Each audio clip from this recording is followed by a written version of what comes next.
The game SR was playing is a virtual reality MMO game called Tempest. The game has a player count of over 1 million players, and according to him, there has never been a player who cleared an SS rank difficulty dungeon.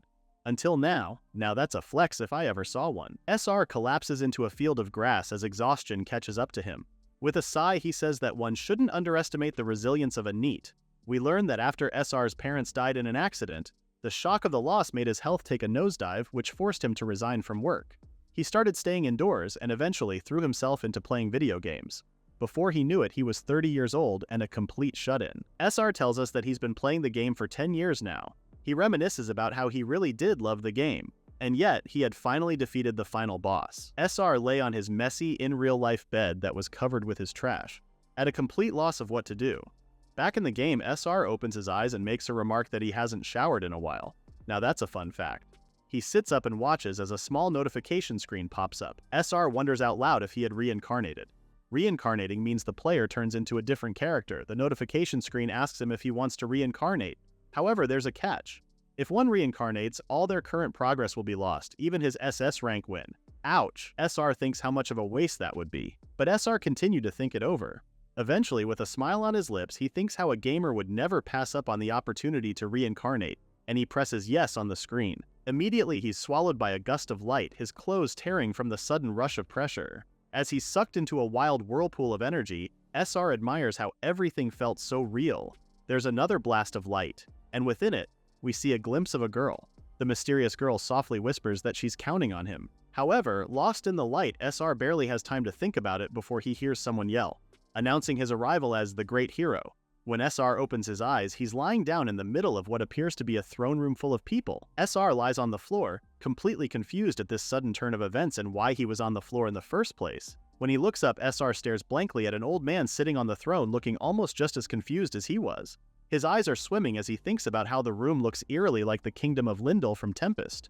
The old man on the throne, who SR calls King Zeno, even looked so lifelike. Opening his game menu, SR starts to panic as he discovers that he can't find the logout button. The people around him watch him act strangely, awkwardly standing around as they don't know how to respond to his actions. A scholarly man decides to take the initiative and comes closer to SR, welcoming him as he thanks the gods that the great hero was summoned successfully. He doesn't notice SR was steadily getting dizzier on the floor, struggling to hold himself up. Uh-oh. The scholar reaches out to SR's hand to help him up, but to his surprise, SR suddenly pulls on the ends of his robes and in front of everyone in the room, he throws up right then and there. Way to make an impression, champ.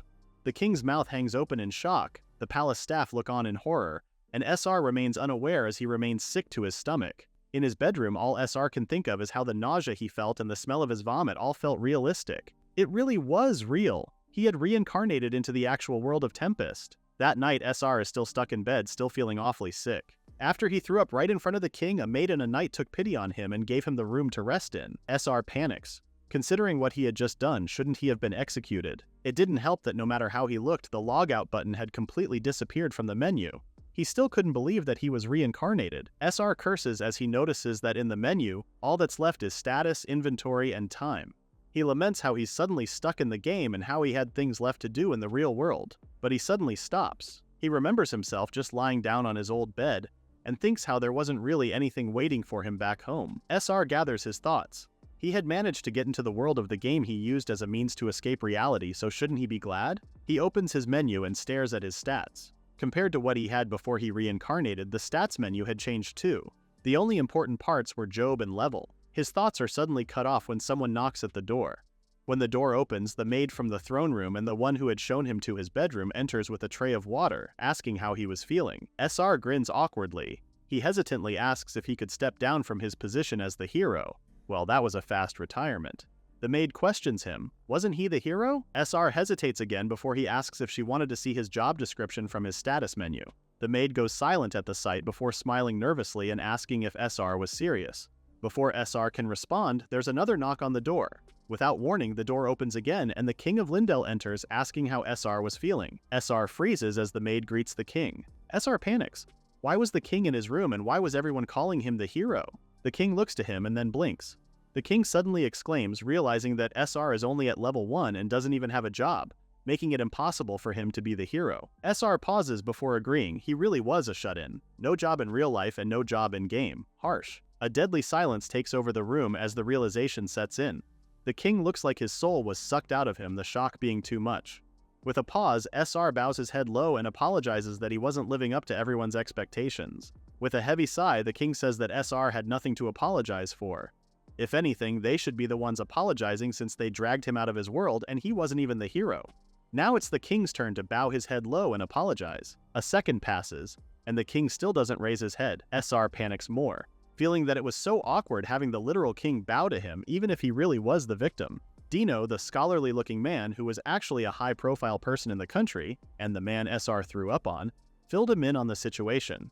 Apparently, they had attempted to summon a hero from another world using a summoning diamond, something that they only had one of in the whole world. As for why they were desperate for a hero, the princess is deathly sick. According to the palace doctor, she had 1 month left to live. SR wonders if the hero was supposed to be able to heal illnesses. However, what they were really hoping for was that the hero could help get the elixir for them. SR pauses, he turns to the king and repeats his words. The king exclaims, asking if SR had heard of the elixir. SR says he has, but the more he thought about it, he remembers that he had about 100 back when he was still playing the game. It's like that thing where you just stock up on items until the end of the game. SR asks if elixirs were considered valuable in their world. The king suddenly curses and slams his fist on the table, mourning that if only they could clear a B-rank dungeon, then they would have had an elixir by now. SR pauses again, his face almost on the verge of cracking. He thinks of B-rank dungeons, a little confused because as far as he knew, weren't they one of the easiest ones to clear? That almost sounds like a flex. After some time passes, SR knocks on the door of a room. Inside, a beautiful boy and girl welcome him. We find out that the girl is named Lady Phenon. Oh, she looks a bit familiar. At the sight of SR, the young man bids Phenon goodbye, not before calling her older sister. The young man passes by SR without a word, but definitely with a cold shoulder.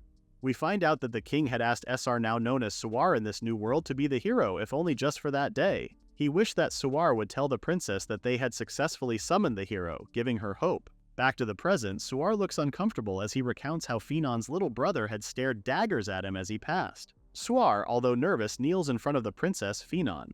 He bows his head low and introduces himself, making sure to tell her that he was the hero meant to save her. Suar recounts how he couldn't have said no to the king when he had bowed his head low.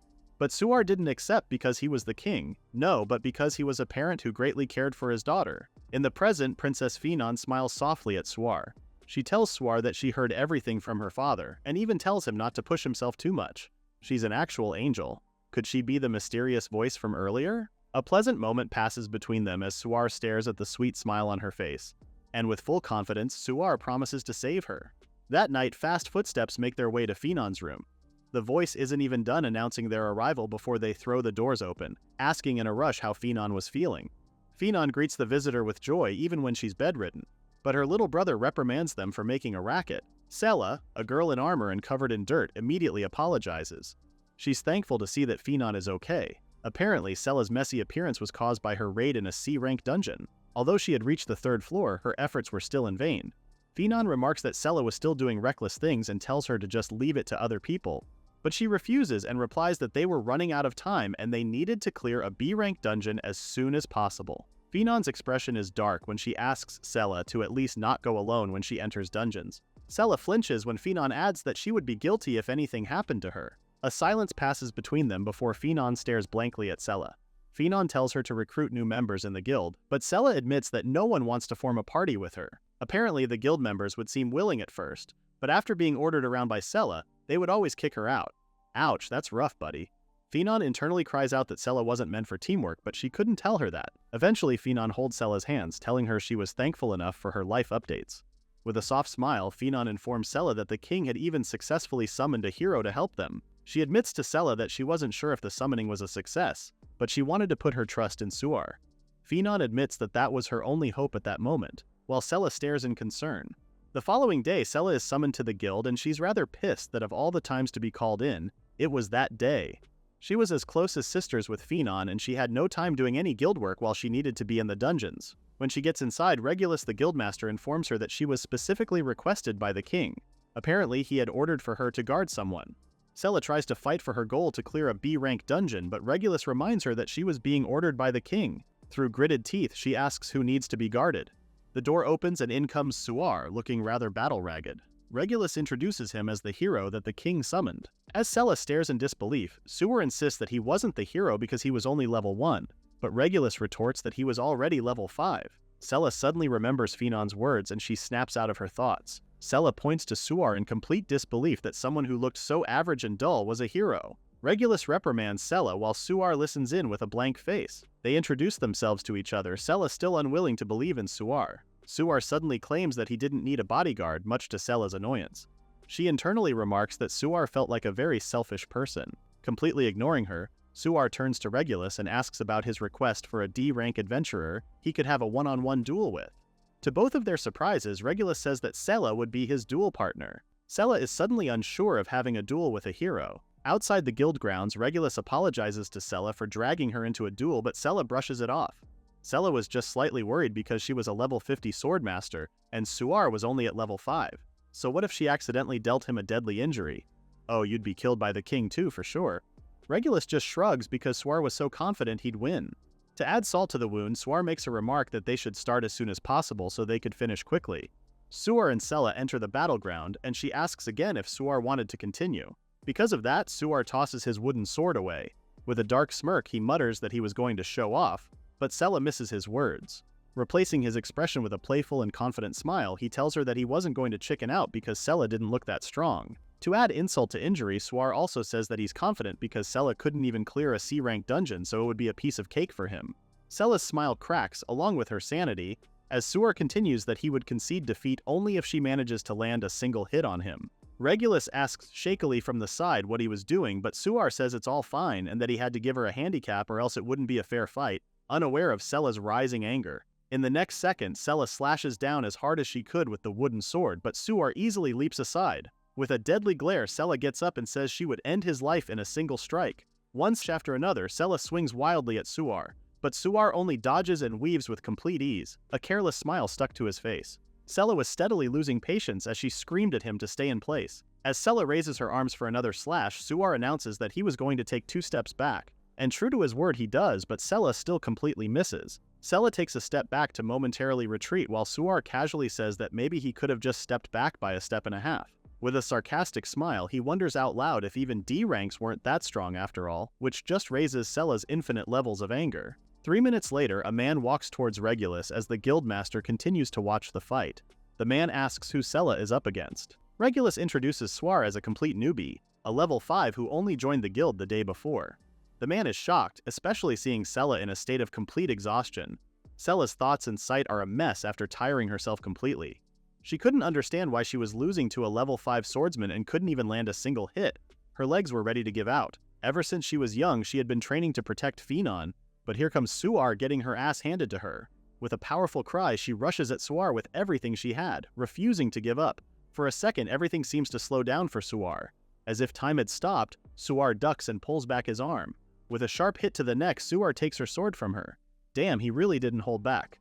Just like in the game, Suar can seemingly read others' movements like a book. A combination of exhaustion, the strong hit, and losing her weapon, Sela is incapable of continuing the fight. Her legs give, but before she can hit the ground, Suar catches her in time. Regulus and the other man watching over them stare in complete shock. Suar swears, suddenly wondering if Sela could get a concussion, unlike in the game. A bit too late to be asking that, you know? Suar apologizes in a rush, while Sela asks in a daze who he really was before passing out. Regulus mutters quietly to himself how he was going to explain things to Dino, as the other man from earlier rushes to an unconscious Sela and a Suar, who couldn't stop apologizing. Going back into the past quite a bit, Suar finds himself visiting the castle town on the same day he met with Princess Phenon. He stares in amazement at the crowded streets. As he walks, he marvels at how different things were now. Compared to the game, the real world of Tempest was in high definition, which shouldn't even be a question since this was real life. Not having any specific plans for going to the city streets, Suar decides to get a license at the Explorers Guild so he could enter dungeons. Finally, he gets to the guild hall. As he enters, Suar is amazed how everything is exactly the same as in the game. Is Tempest based on this world, or is this world based on the game Tempest? Guess we'll never know. Suar walks up to the guild registry and the receptionist hands him a form. Suar reminisces as he signs it, remarking how he had done the same thing the first time he played the game. For a job, he chooses to declare himself a swordsman. However, Suar is stunned. Unlike in the original Tempest, it seemed that first jobs are considered lower jobs, while a second job would be an advanced job. Think of it like a beginner class in a game and then ranking up to the next higher class. Suar stops again as he reads a clause in the form. He points to it and the receptionist asks if he knew the levels of a dungeon. In Tempest, the lowest bar of difficulty is F rank and then E rank, and so goes on. The receptionist explains that once someone raises their level up to level 30 and changes into an advanced job using F rank dungeons, they become eligible to enter E rank dungeons. Suar explodes, unable to believe that lower job explorers could only enter F rank dungeons. The receptionist calmly explains that it was a rule the guild made to keep newly registered explorers from entering dangerous dungeons. Suar realizes with horror that unlike Tempest the game, he wouldn't be able to revive in this world once he died. Well yeah, this is your reality now. One wrong hit and it's over for you. Suar asks the receptionist again if an explorer can change their job to an advanced one once they get to level 30. The receptionist is about to answer when she's cut off. At a nearby table, a girl is screaming. She's arguing with another receptionist, demanding to be allowed to enter a B-rank dungeon. This girl, who we now know as Sayla, is of course denied her request because she hasn't even cleared a C-rank dungeon, huh? So this is where Suar learned she hadn't cleared a C-rank dungeon yet. Sayla keeps screaming, demanding that they make an exception for her. A young man named Shin, the same one who watched the later part of Sayla and Suar's duel, tries to make her calm down, but this almost seems to just make her more upset. Sayla asks Shin if he knew a way to convince them to let her go into a B-rank dungeon. We find out that Shin is the leader of the Thunderbolt Trail Party. He tells Sayla to stop pushing it, and even if he did take her into his group, she would only prove to be a liability. This enrages Sayla even more. She tells Shin that she won't ask for his help anymore and orders him to get lost. Shin sighs. He starts telling her to show a little respect since he was still part of a top party in the country, but Sayla just ignores his words and tells him to shut up. Another guild member watching the fight, which is honestly just a one-sided screaming match with Sayla, asks another if she was going at it again. Apparently her outbursts were a frequent thing. The guild member remarks that Sayla couldn't seem to understand that you had to clear dungeons by order. He continues to say that all Sayla did was cause trouble, frequently coming to the guild hall to ask that she skip the C-rank gate and let her into a B-rank gate without bothering proper protocol. Whispers break out around Suar as the guild member mentions that even if Sayla was the daughter of a duke, she was going overboard with how much she was abusing her authority. That's quite the scathing review of someone in the same room, sir. Suar seems to be thinking deeply about something. He considers his options. He wanted to get his hands on the elixir as soon as possible, but the only way to do so properly would be to go on an F-rank dungeon clearing marathon and go from there. Suddenly, he remembers a talk with the king. He had apologized once more before handing Suar a dagger with the royal emblem. Apparently, if ever he finds himself in a tight spot, he could show the dagger and most people would be willing to make an exception. In the present, Suar thinks about the power of authority and with a blank face he opens his menu. The receptionist is hoping for the guild master to come soon when Suar disturbs her. Confidently dropping the royal dagger on the table, Suar wears a very smug and triumphant smile. The guild members around him could only stare in disbelief as he says that although he was in a lower job, he would like to request, using his new authority of course, to be led into E and D rank dungeons. 10 minutes later, Suar is set in front of a well-brewed pot of tea, but he's too nervous to drink. Before him is a large man, the guildmaster from before, Regulus. Suar is tense as he makes a comment of how intimidating Regulus was. Regulus apologizes to Suar for being late. Apparently he had to escort an enraged Sayla out first. Solemnly, Regulus admits that Dino had already filled him in on what happened and Suar's circumstances. Suar worries for a split second before Regulus tells him that the room was soundproofed. Going back to business, Regulus tells Suar point blank that he couldn't let Suar into D-rank dungeons with how dangerous they were. He continues that Suar was still the country's guest of honor, and should Suar get hurt, much less die in a dungeon, that would be on Regulus. Although Suar understands his circumstances, he's still unable to accept it. Phenon was on a deadline and he needed that elixir fast. Suar raises his head and offers a proposal. If he manages to defeat a person who cleared D-rank dungeons in a one-on-one duel, he wants Regulus to give him access to enter D-rank dungeons. Regulus pauses before admitting that he didn't have all the authority to grant his request and would not be allowed to make the decision on his own. Suar gets up, telling Regulus that of course he understood, and that it was fine because he had something to do anyway. As he starts stretching, Regulus asks him to clarify. With a smile, Suar tells him that there was only one thing he meant. An F-rank dungeon was a dungeon that even lower job explorers could enter. It was the only one of its own, and Suar was going to clear it. Some time passes and we're introduced to a tired-looking girl named Lisa, a receptionist for an F-rank dungeon. She thinks about how her job is rather laid back, only needing to check the licenses of explorers when they want to go into the dungeon. Lisa was a fan of the Thunderbolt Trail, the party Shin handled and the country's greatest party. Because of that, she had taken up a receptionist position, however. The guild only handled F-rank dungeons which were beginner-friendly, so she had yet to meet any of the Thunderbolt members. Just as she remarks how bored she was, someone steps into the room. Looking quite awkward, Suar walks in. He asks Lisa if it would be alright to enter the dungeon given how late it was. Entering receptionist mode, she lets him know that the dungeon would close at 10 p.m. and asks if it's his first time going into one. Suar answers yes, however he adds that it's his first time in this world. Lisa is obviously confused but carries on anyway and comes to the conclusion that he was a beginner. Lisa guides him to a teleportation circle and Suar follows. Stepping into the circle, a gust of strong wind envelops him. Before he could completely teleport, Lisa reminds him in a rush that should he be in trouble, he should use forced return. Suar merely smiles at her, telling her not to worry and thanking her for working hard at night. And then he was off.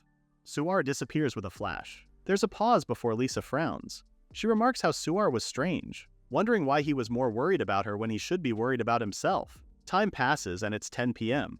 Lisa is sweeping the dungeon when she mutters how it was time for her to clock out. More time passes and it was 11 p.m. Lisa, carrying a stack of files, watches the teleportation circle for any sign of Suar, but he still isn't back. Eventually 2 a.m. hits and Lisa is truly panicking, wondering if Suar had actually died in the dungeon. Lisa is a mix of annoyance and worry as she thinks how Suar had made her worried sick from the very start. She complains in her head that although it was an F-rank dungeon, Suar had looked far too skinny.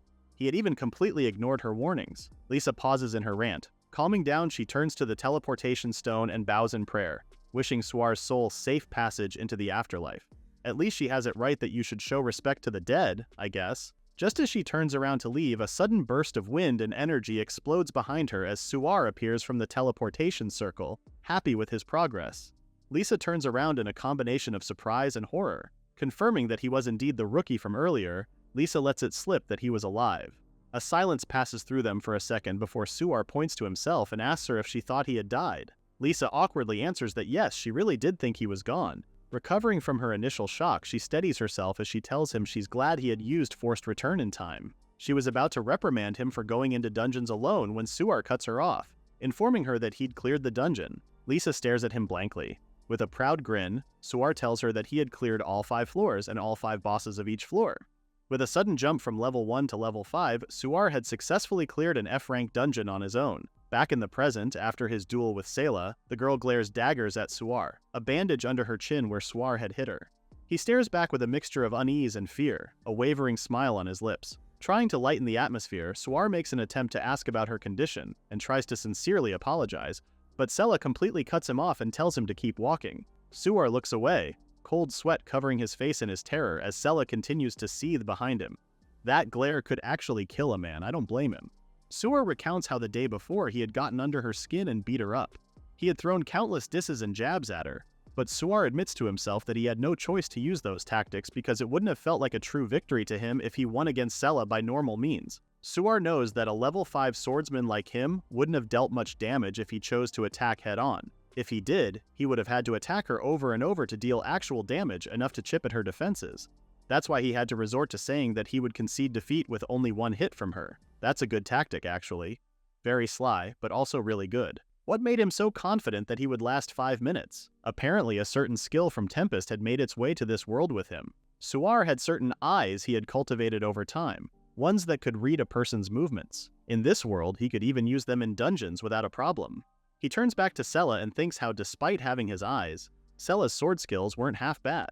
Although he didn't know what was considered proper swordsmanship in this world, judging from the way she had moved, her body movement was good, or to be more specific, she had the basics down well. However, watching Sayla recover in bed, Suar wished he could have enjoyed the duel a bit more. He just didn't expect her to get knocked out from his hit and the exhaustion. Of course she would have. She was the only one attacking for a good few minutes. After the duel, Regulus and Suar talk outside Sayla's room. Suar reasons that because of the duel, surely Sayla's role as his bodyguard would be called off, right? However, Regulus grabs Suar by the shoulders and tells him that that won't do, and Suar should consider the position he was in, much to Suar's confusion. Regulus explains that Sayla is Phenon's childhood friend and that she wasn't allowed into the dungeons unless the king orders her to guard someone. Regulus asks Suar to help Sayla. Suar purses his lips, face blank as he thought about it. In exchange for his troubles, Regulus had asked Dino for permission to allow Suar to enter dungeons above E rank despite having a lower job.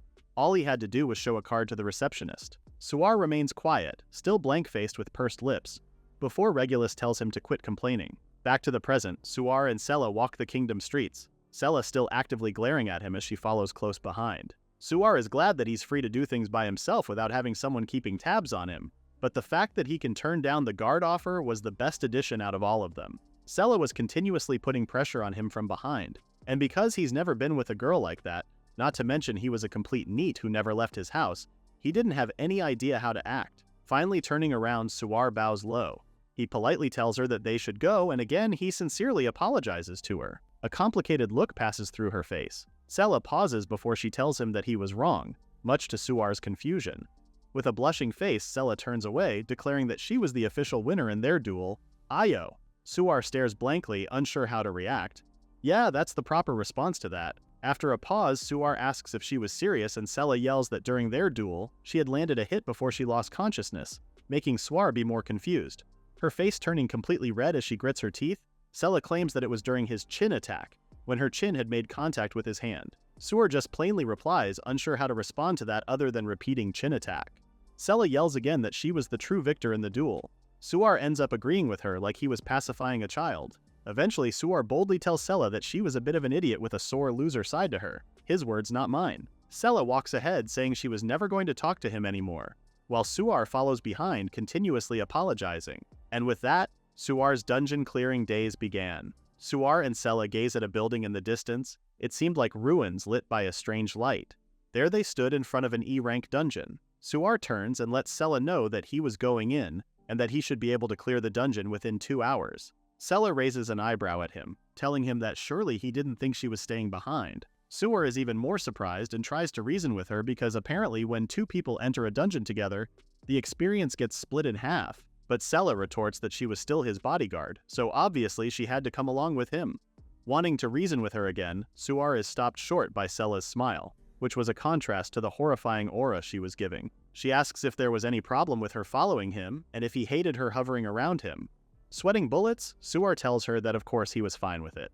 Having settled things, more like not really having another choice, Suar turns and consoles himself, saying that maybe it wouldn't be too bad if it was only a one-time thing. As they get inside, a pair of beautiful twins greet them with smiles. They're the dungeon receptionists. Already kept up to speed by Regulus, they lead Suar and Sela to the teleportation circle. Suar blushes as he remarks that even there he's still being called the hero. They step on the teleportation circle. As the wind rushes around them, Suar remains quiet and focused, but Sela reveals another one of her goals for joining him. She wanted to get a good idea on how Suar fights and figure out the secret to his strength by watching him fight in the front lines. A flash of light swallows them and they're dropped into the ground. Before them was what appeared to be a desert wasteland, completely filled with sand. They had entered the E-rank dungeon's first floor. Without thinking much about it, Suar makes an offhand comment that it still looked the same as it did, even thinking about how it was always midday in that part of the dungeon. But Sela catches his words, and with a terrifying look on her face, at this point she just looks scary all the time. Sela repeats his words back to him. Suar freezes, remembering that this was supposed to look like his first time in an E-rank dungeon, and comes up with the excuse that what he really meant was that the first floor did look as how other people had told him, nice catch. Suar tells us that in Tempest, the main highlight of the game was, of course, dungeon exploration. Dungeons generally consisted of 5 floors. You just needed to fight with and defeat the dungeon boss, and you would have successfully cleared the dungeon. Tens of enemies can be found on each floor. When you defeat them all, you're allowed entrance to the next floor. In this new world, there are dungeons from A rank to F rank, beginners starting off with F rank and slowly leveling up over time. E rank, just like the one dungeon he cleared the other day, was a step above F rank. Suar turns back to Sela with a wavering smile and tells her that he was off to clear the dungeon, while Sela just shoots him a look and shoos him away, telling him to go already. Suar walks ahead, thinking about how awkward things were between them. However, he doesn't think too much about it. He closes his eyes and raises his sword, beginning to focus. When he opens them back up, an otherworldly focused aura comes from him, specifically his eyes. Sela flinches at the sight of it. Whenever Suar entered dungeons, it always felt like his body was made fully aware of his surroundings, and all his other senses were made sharper. His field of vision broadens. He raises his sword and gets into a battle position as he notices something emerging from the sand. Something they called a scorpion-type red crow. Sela notices it too, and thinks that although it's not that strong, it can easily escape by jumping. She's ruminating how even its tail's attacks are trouble when she's cut off. Suar rushes forward, and just as the scorpion leaps to the air, he delivers one devastating blow right in front of Sela. She's stunned as Suar's sword stops far too close to her face. Suar suddenly notices his mistake and asks if he had accidentally hit her, but she brushes him off and just complains that the scorpion's debris fell on her. He apologizes as he was used to doing things solo, and again, she just tells him to carry on. Suar goes back to fighting, letting Sela know that he'll finish things up as quickly as possible. Sela watches on, measuring Suar's skills. She observes that his swordsmanship and stamina were rather basic, including his speed. But it's not the same with his accuracy, which she found surprisingly high. She comes to the conclusion that he had really great eyes. His ability to read his opponent's movements were abnormal. Not only that, but because he can dodge his opponent's attacks with as minimal movement as possible, he didn't have to spend too much energy. Sela frowns, never having seen someone use the same fighting style. As she continues to watch Suar fight, she internally wonders what kind of world did he used to live in. Oh girl, if you only knew how he got his skills. With a relieved sigh, Suar wiped out the whole floor. He turns to Sela and tells her that he was moving on to the next floor. Although he knew it might have been a hassle, he asks her to carry the loot and she agrees. Suar presses the option to keep moving in the menu. As they're sent to the next floor, Sela is holding onto Suar's back to stabilize herself from the transport. Suar apologizes to her for taking too long in clearing the dungeon because of his low level. Sela brushes it off and tells him she didn't mind. Suar goes quiet for a while before slowly bringing up the fact that she was the childhood friend of Princess Phenon. Sela gets a mixed expression of horror and shock as Suar keeps going. He reveals that Regulus had told him that for the sake of saving Phenon, Sela wanted to find an elixir. Sela grits her teeth before hesitantly agreeing. She tells him that she was being pressed for time, especially how she needed to clear a B-rank dungeon as soon as possible.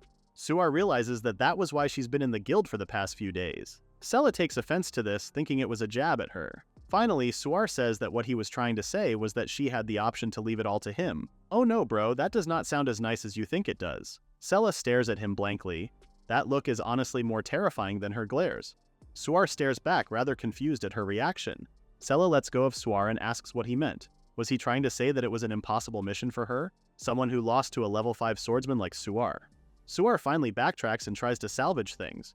He tries to explain that that wasn't what he meant at all. However, Sela keeps going and asks him if Suar thought that she was better off tending to his needs since she's not strong enough to be his bodyguard. Suar realizes too late, far too late, that he had said the wrong thing. Well, not really the wrong thing. More of that, you worded it in the most awful way possible. He continues to try and save the conversation and explain himself, telling her that he figured he should help her if she was exploring the dungeons while suffering and that it was the only ability he had to offer. You're just digging your grave at this point.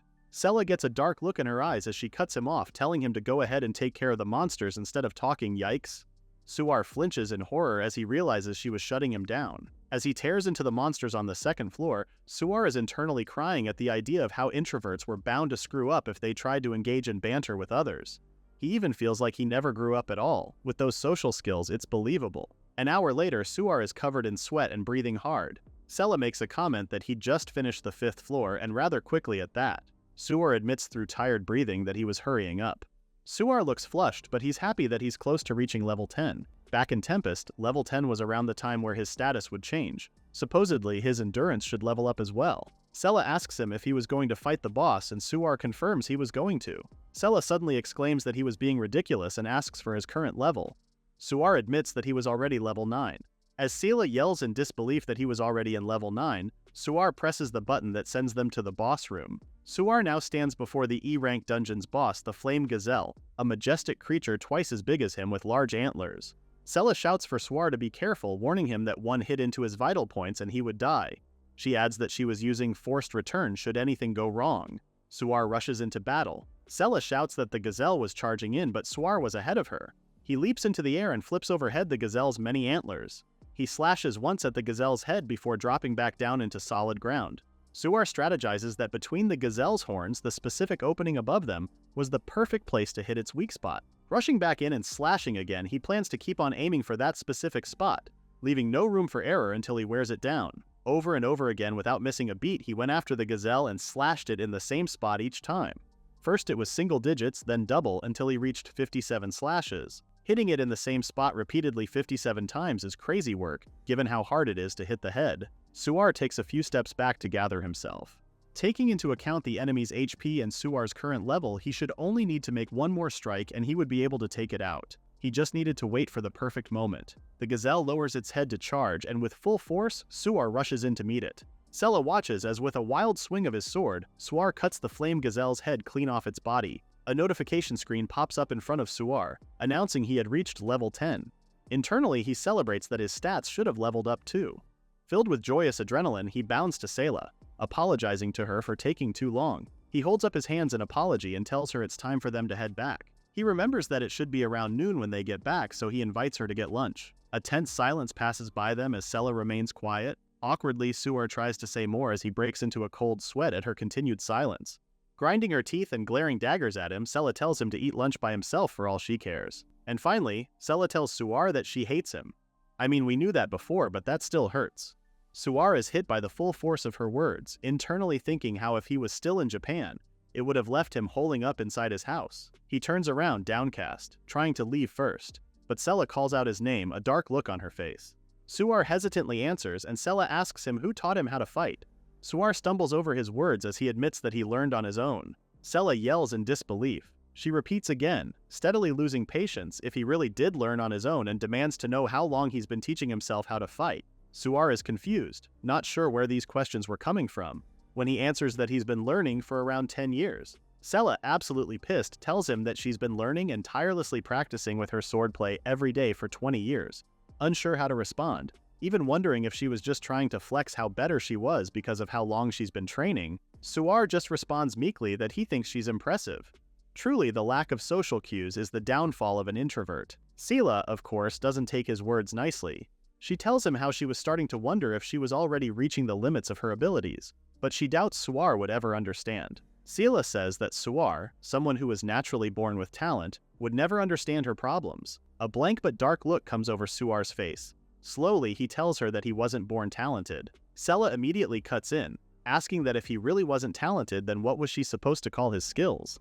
Suar grows quiet. Internally, Suar thinks of how for the past 10 years, he had continuously gone into dungeons in Tempest without getting sick of it. After getting sick of coworkers that exploited him and the death of his parents, he kept going into more dungeons to get his mind off of all the pain he was experiencing. He worked tirelessly to find a playstyle that would fit him, and now that Sela wanted to call his playstyle, something that he only found after dying over and over again, 10,000s of times as talent, it didn't sit right with Suar.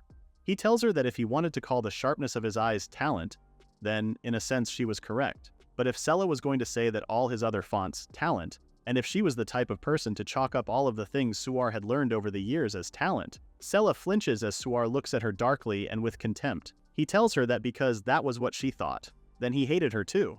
That had no business being so terrifying. Suar ruminates how badly things had gone. He knew that of course Sela wouldn't have understood his circumstances, and yet he ended up getting mad at her anyway. Suar gets angry at himself as he reminds himself that all his progress was just from a game, something not all that completely real.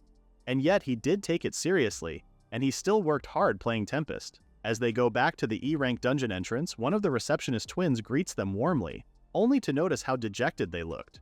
Both Suar and Sela have the same hurt and aggravated expressions on their faces. Internally, Suar thinks how he never had to experience things like his current problem when he played Tempest by himself and tells himself that surely he really was only meant to play solo. Sela remains quiet as they leave, her cheeks puffed in indignation. Suar, despite achieving level 10 and clearing an E-rank dungeon, can only let out a tired sigh as they exit the dungeon. Morning arrives and Sela is lying down in her bed. In complete silence, she sits up in bed and makes her way to the mirror, changing into her usual gear. A familiar scene comes to mind, and Suar's voice is clear in her head. The moment he had told her that if she was the type of person to chalk up all his skills as talent, then he hated her too. Sela's face flushes in discomfort and she slams a hand on the mirror. She grits her teeth as she asks herself why she was the one feeling hurt, and if anything, she shouldn't even care about what Suar said. Later on in the day, Suar is stuck in a daze. He stands in front of a food stall and orders a sandwich. He's thinking how it's been 3 days since his argument with Sela. Whenever their eyes met in town, she would immediately turn around and look away. Suar hadn't said a single word to her since then too.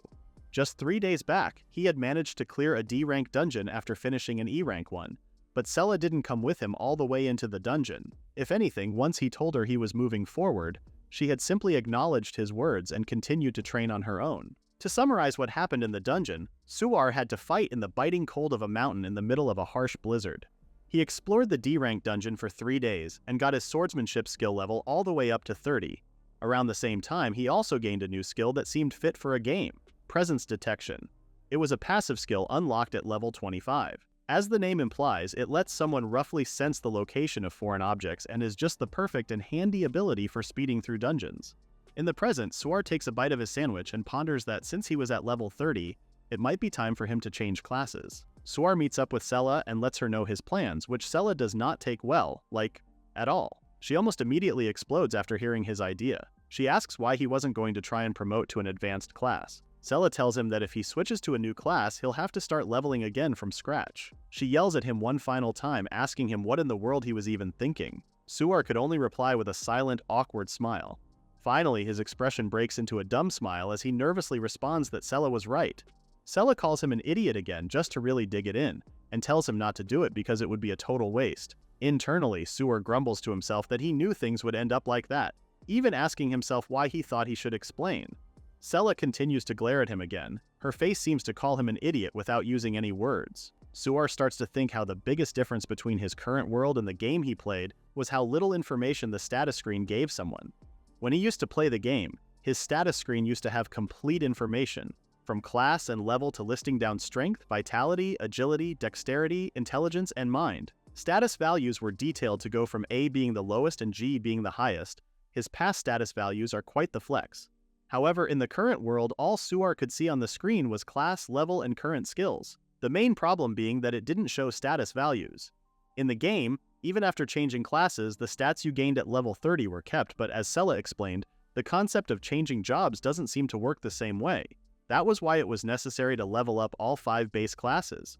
Suar frowned as he thought about how if the current world works like the game, then he should be able to clear the first tier jobs one by one. It was still unclear to him whether knowledge from the game worked in the new world or not, but if it did, their whole world could be flipped upside down. He reminds himself that if he's not careful, he might accidentally expose everything. After a pause, he realizes he was still in a conversation with Sela. When he turns back to her, he has a very odd and shining expression, sort of like the 70s anime art style El Mao, and asks her if she was calling his decisions mood shifts. Rather bothered by the expression on his face, Sela yells at him again. Suar continues to tease her by saying she was acting like Suar got tired of being a swordsman. Sela yelled at him that she couldn't understand him. She angrily exclaims that Suar had just changed classes because he was bored.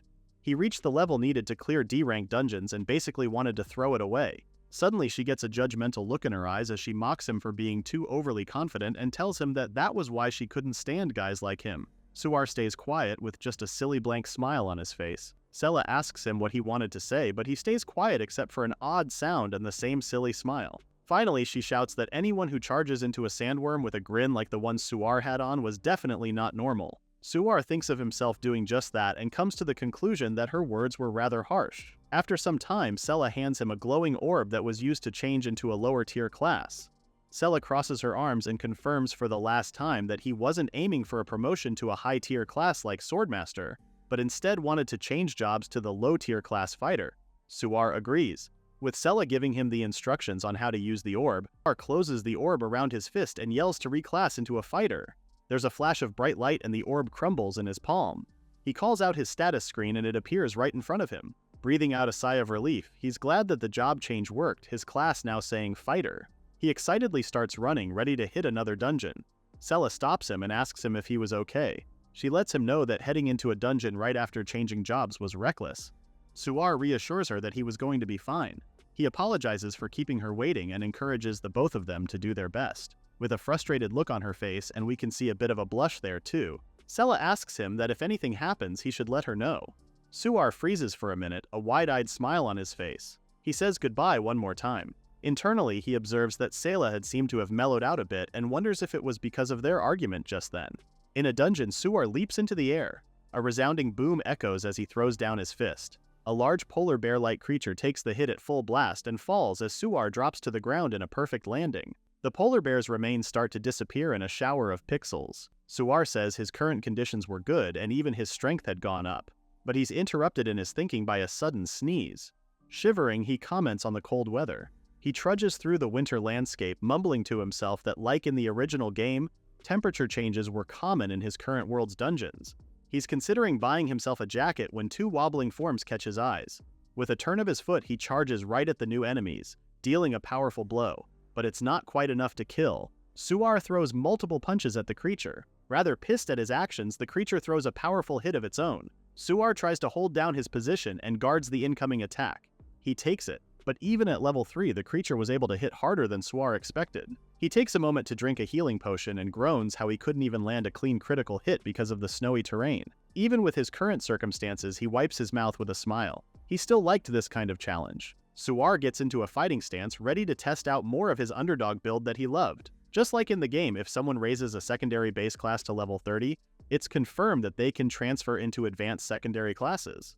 That could only mean that if leveling both swordsman and fighter to 30 lets you become a weapon master, then it only makes sense that there should be specialized advanced classes too. Suar and the monster rush at each other again.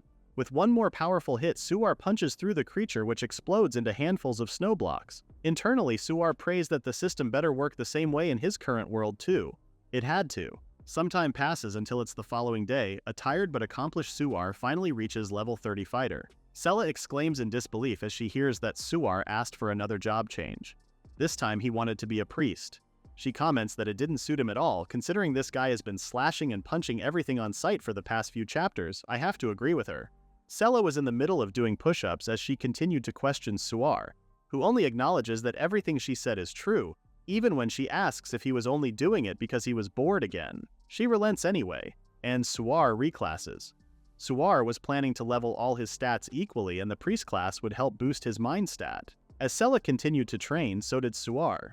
He came up to her while she was doing squats and told her he was becoming an archer, and later on while she was doing mountain climbing exercises, he told her he was going to be a knight. Eventually, 7 days later.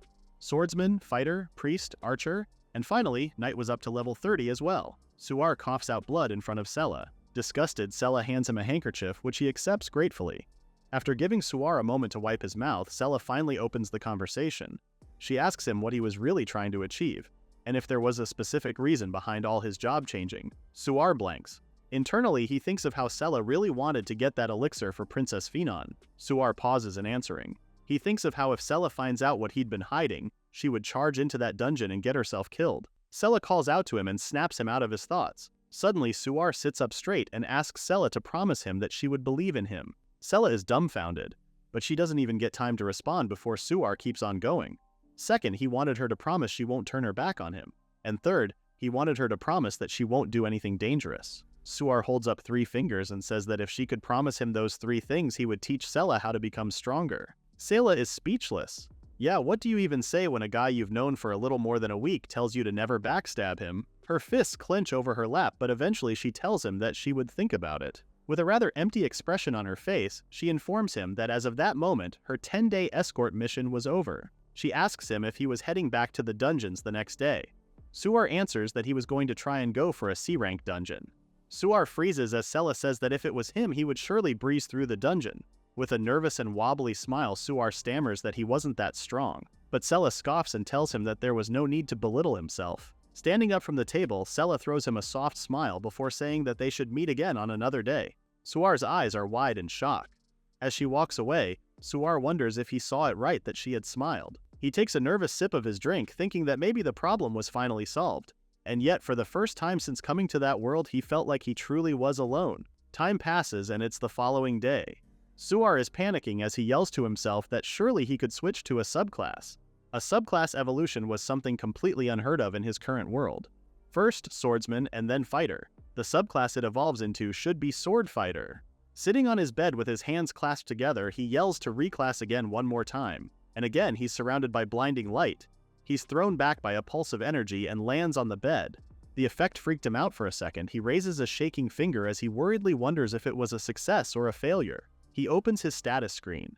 With wide eyes, he reads that as of right now, his class was Sword Fighter at level 1 with presence detection and prediction skills. He had gained presence detection as a swordsman and prediction as a fighter.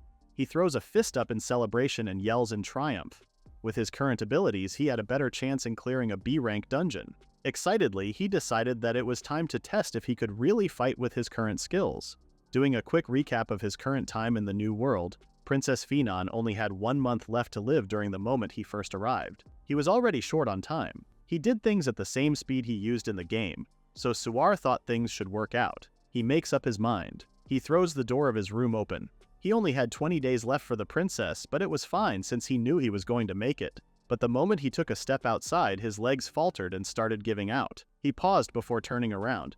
Guessing he didn't get enough sleep and wondering if the current world had any coffee, he basically speedran 150 levels in 10 days. I'd be more surprised if he wasn't tired in the slightest. A soft voice recalls that they loved stories from faraway lands. A dragon living deep in the mountains, a legendary mage living alone by the edge of a swamp, or the chamber of time where the god who made the world resides. But among them all, there was one story that captured their heart the most. A young girl with short hair and a familiar getup tilts her head to the side. She asks another child if her name was truly Phenon and if it was true that she's never left the castle before. Phenon, as a child, frowned at the girl with tired eyes. Hesitantly, she answers that both statements were true. Immediately, the other girl asks how come she's never left. Phenon simply replies that a body was rather weak. This was the first time Phenon and Sela met. Phenon was 5 and Sela was 11. The first time they met, all Phenon could think of was how much of a blunt brat Sela was. As they sit on a bench in the castle gardens, Sela asks Phenon if she ever wanted to go outside. Phenon quietly answers that of course she does, but her father the king insists that she wasn't allowed to. Sela thinks about things for a bit before leaning closer to Phenon's ear with a playful grin. She tells the princess that there was a super popular cake shop in the town at that moment, and she invites her to sneak out with her. Excitedly, Phenon turns to her and tells her that she wanted to go. Sela and Phenon run through the castle corridors, running away as the castle doctor tries to catch up to them. Back then, Phenon didn't know that Sela was actually a girl. To her, Sela was already her prince. Even in the present, Phenon still thought of her that way, although just a little bit. A little while after their trip outside, Dino was reprimanding Sela, telling her not to repeat her mistake. Because Sela forced Phenon to go out, the princess caught a fever. He tells her that if she kept acting up, Sela wouldn't be allowed back into the palace. Weeping softly, Sela apologizes, reasoning that she just wanted the princess to see what was outside the walls.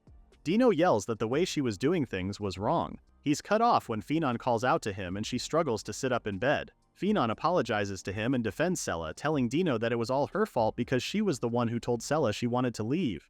Caught between two children crying and apologizing, now you really gone and did it. Come on man, they're just kids. Dino eventually lets out a heavy sigh. He turns back to Sela, who was still crying, and asks if she really did accompany her brother into the dungeons. Dino kneels down so he's at eye level with Sela.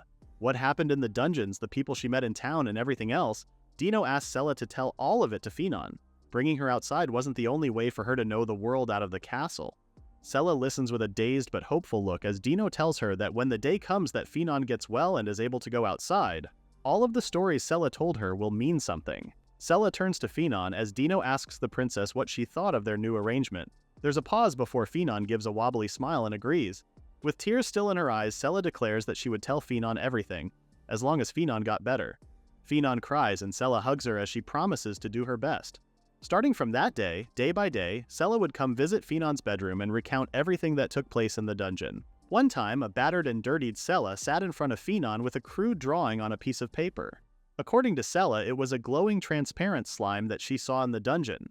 Despite looking cute, she wasn't allowed to take it out. Phenon makes a small comment that she wanted to see it for herself. Sela continues that it was always daytime inside the dungeon, and if she goes at night, she ends up not sleeping well, which Phenon thought was weird. Another time, Sela came bursting into her room, letting Phenon know that she had defeated a monster for the first time. Phenon shared her excitement, but Sela continued that she had sent the dropped core in for processing and asked them to turn it into a pair of earrings.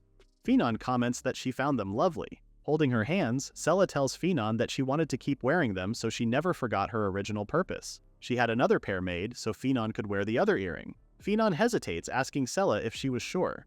The other girl replies that it was just a magic stone anyone could find in any F-rank dungeon and how it was really cheap. But Sela continues that she hoped one day Phenon could come with her to a dungeon. With a bright smile, Sela says that she noticed that out of everything Sela had told Phenon, her favorites were mostly the dungeon stories. She adds that she hoped that Phenon's heart could grow closer to the dungeon. Phenon wore her pair of earrings with hopeful glittering eyes as she thanked Sela for her gift. However, after that, Phenon gradually began to feel the strain on her body and she could tell Sela was pushing herself too. Eventually, Phenon fell ill completely. A lot of people entered the dungeon, but none managed to obtain the elixir. Lately, Phenon was awake for shorter and shorter periods of time. She was sure she didn't have much time left. She only had one wish: she wanted to go to a dungeon. One day, another adventurer arrived and introduced himself to her. He said he was the hero and he promised to save her. It was Suar. Phenon blinked. Internally, she knew he wasn't lying. He wasn't the first to promise that. There were others before him. However, they were seeking rewards of fame or calculating how to become her husband and gain status. But Finon smiled. She could tell with Suar. He was someone who was fascinated by dungeons. When she looked at him, she remembered the first time she met Sayla, and the person she used to be. Finon wasn't quite sure why, but she could simply feel like he would take her out of that place. In the present, at the castle, Sayla walked over to Finon in her makeshift bed in the gardens. Immediately, she asks if it was alright for Finon to be outside. The princess responds that she was feeling better that day. Sayla apologizes to her since it's been a while since she last visited her.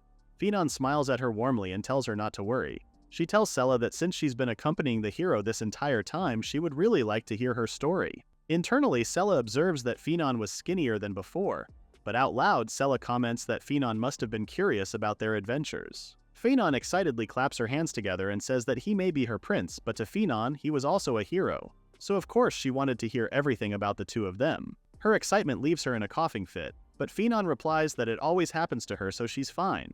She brushes off Sayla's worry and pushes her to continue with the discussion. Time passes as Sayla recounts her story with Suar for the past 10 days. Finon resolutely clenches her fists and says that since Suar was out there fighting every day, she had to do her best too. Sayla gets a dark look on her face. Internally, she thinks of how Finon was sharp. The princess figured out long ago that the one she's relying on isn't a hero at all. I honestly want to know how she figured out that he wasn't the hero. Gut feeling vibes? And yet Finon still chose to believe in Suar. Sayla knew that deep down Finon wanted to believe that someone was out there who could save her. Sayla is snapped out of her thoughts when Finon speaks again. The princess asks if Sayla was unsure whether she should fully trust in Suar or not. Sayla hesitates and apologizes, admitting that she wasn't sure. But if there was one thing that Sayla knew, it was that Suar was strong. Strong enough to make her wonder if all her hard work had been for nothing. But Finon smiles warmly at Sayla and tells her that from what Sayla had told her, she understood that Suar was just like her. Both of them were someone who's been working hard all this time. Sayla blinks and thinks about her words, but she remembers her argument with Suar when he said he hated her too. Before she could say anything more, Finon leans closer to her and says she was going to tell her a secret. Apparently, the first time she talked to Suar, she noticed he was trying to act tough, which caught Sayla off guard. Finon continues that she didn't think it was ever easy for him. Clearing B-rank dungeons takes real effort, and Finon thought that it was the same for Suar. Finon smiled serenely at Sayla. The princess tells her that that was why Sayla has to support the hero. Finally, Finon's brother told her it was time for her to head back to her room. With one more smile, Finon asks for her to support Suar and waves goodbye. Sayla is left to her thoughts in the castle gardens. Later on, in the kingdom town, Suar lets out a yawn. He was completely tired and his level hadn't gone up since the other day. Sleep deprivation was straight up killing him. Apparently, the water in the dungeon was a total mess. It threw him off when his shoes got soaked. But more importantly, he thinks of that conversation he had with Sayla and how he told her that he'd help her get stronger as long as she trusted him. Suar crumples into himself at the memory, scolding himself for saying something that sounded too much like a love confession. He mourns how he's never done that kind of thing before. It wasn't love confession levels, but for complete strangers, I have to agree that it was a bit too much for knowing each other for 10 days Almao.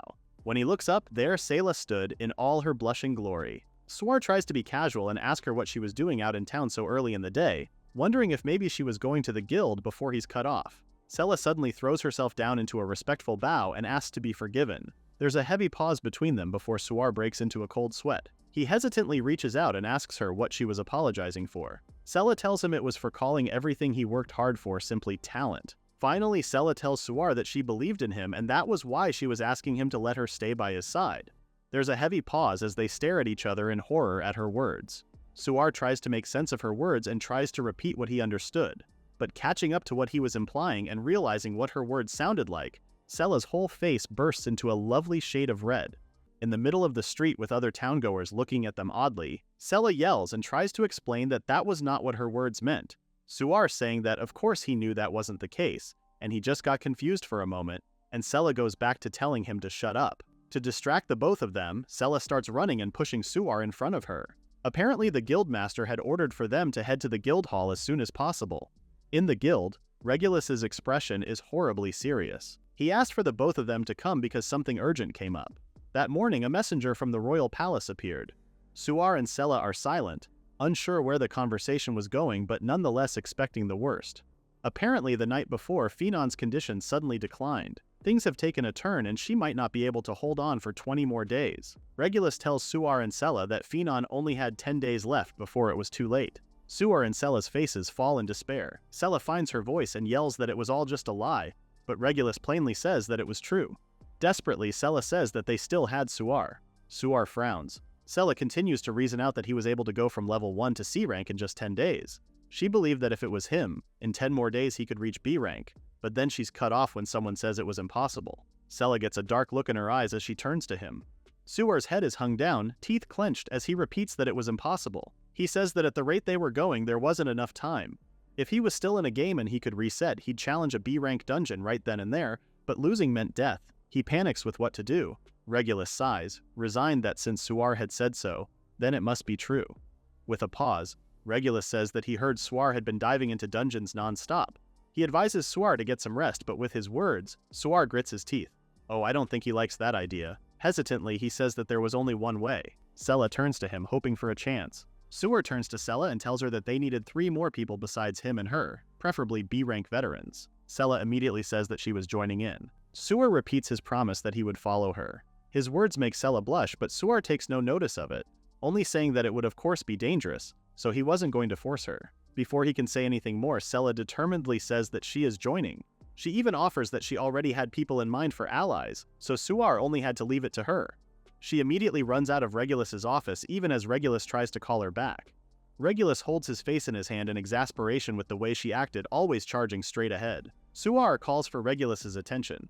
He tells him that from then on he was going to say something that must never leave that room, so he asks him to swear absolute secrecy. The next day, Suar lies awake in bed for a few seconds before he slowly gets up. His body hurt. He slowly dressed up, still sleepy, but before he could head to the dungeons, he needed to stop by the guild.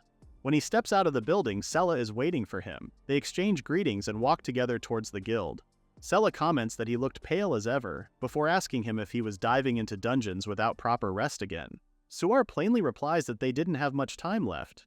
Sella pauses before she asks Suar why he was going so far to save Phenon. The question completely catches Suar off guard. Sella continues to ask if he maybe wanted something from the royal family in return. Suddenly she asks if Suar may have wanted Phenon as his bride. Suar exclaims at the bold accusation, asking what kind of sleazy motive she was expecting of him. Sella argues that it wasn't unreasonable to think since he was suddenly told to save a princess, and he just obediently accepted it. With an almost worried expression, Sella tells Suar that she didn't understand his feelings. She asks clearly what he was really thinking. Suar stares at her blankly. Suar thinks of his true feelings. With a pause, he finally says that there was nothing grand about why he was doing it, explaining that it was simply like a mountain in front of him he simply had to climb. Summoning back a joyful personality, he brushes the question off and tells Sella that they needed to get to the guild quickly, since the people Sella called for were already waiting for them. Suar's smile wobbles and he turns to lead them towards the guild. Internally, he berates himself for dodging the question. He'd always played games alone and barely even talked to other players. He never thought about it before why he kept playing games so much. He was just escaping from things he hated, and that was the only start. He just wanted to be the best at the games he loved, and that was all it ever was. Kind of relatable, not gonna lie.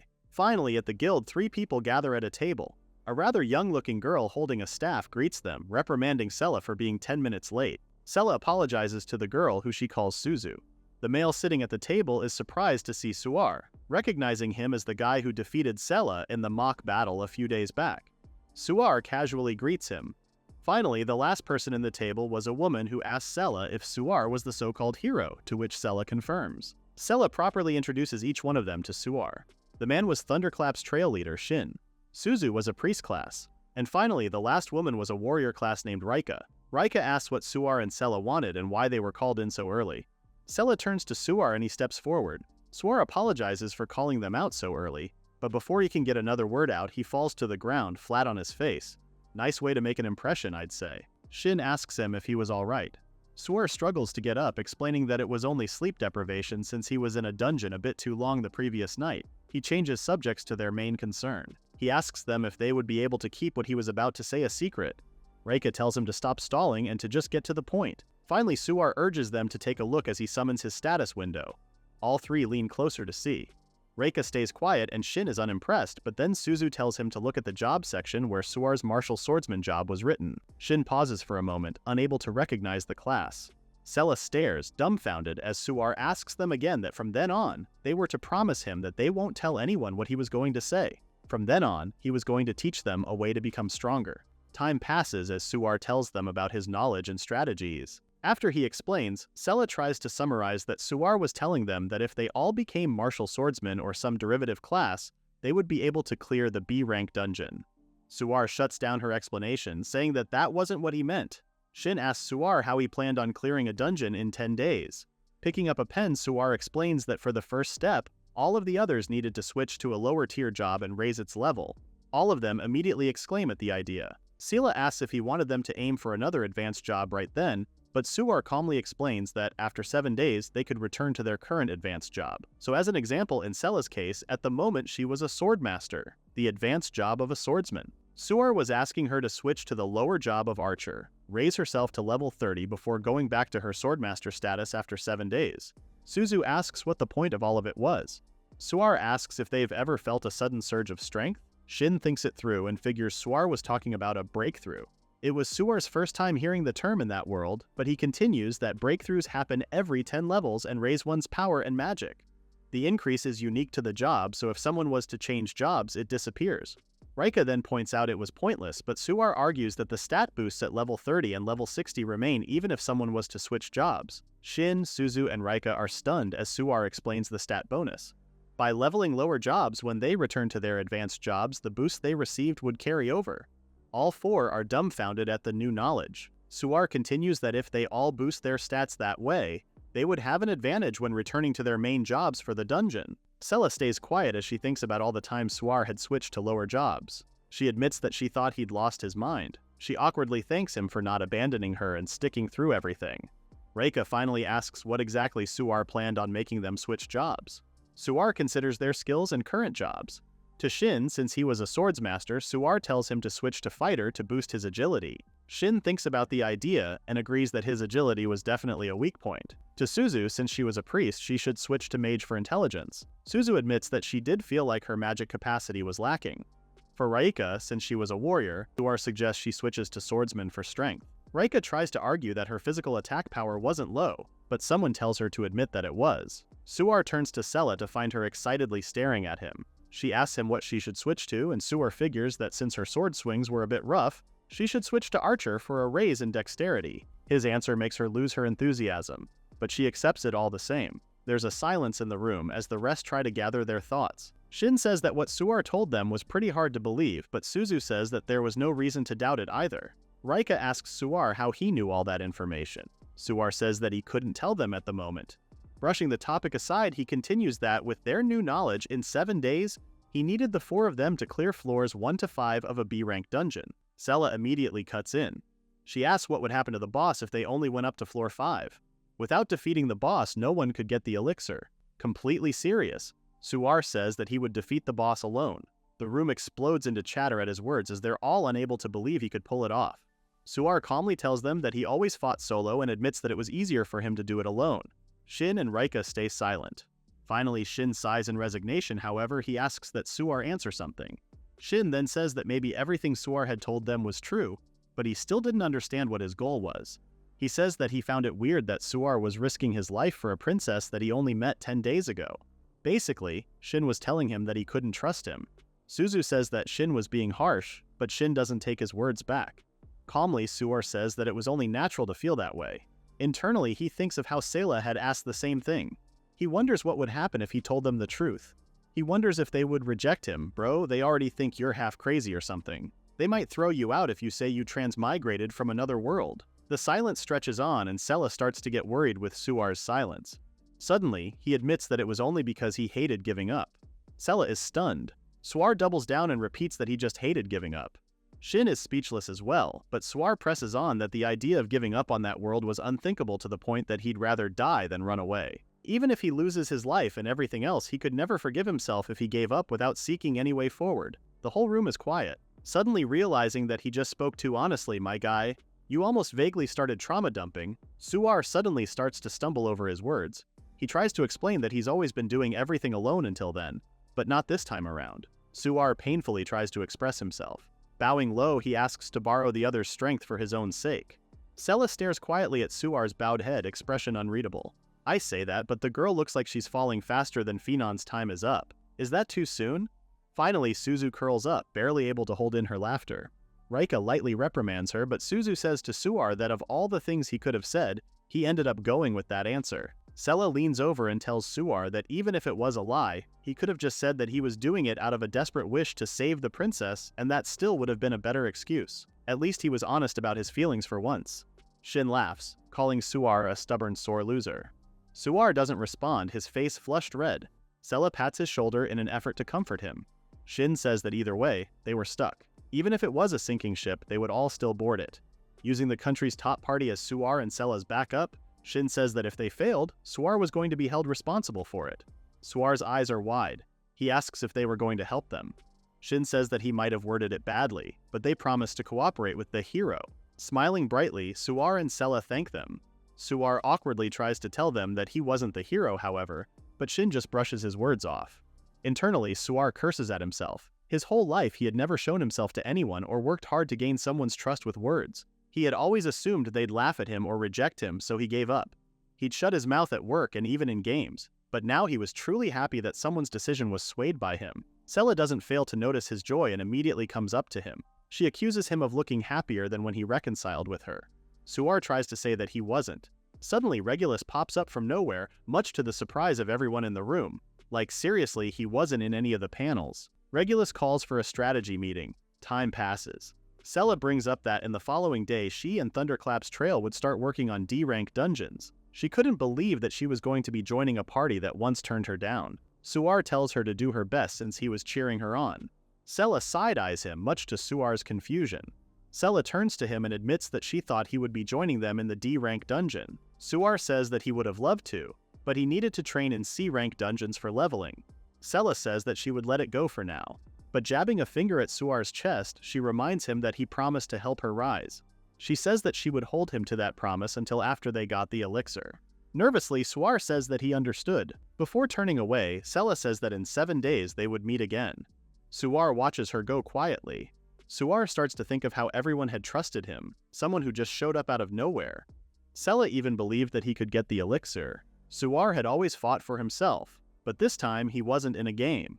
Suar wanted to fight for the people who trusted him. Little by little, he had started to feel just that. After that, Thunderclap's Trail and Sela changed into lower-tier jobs.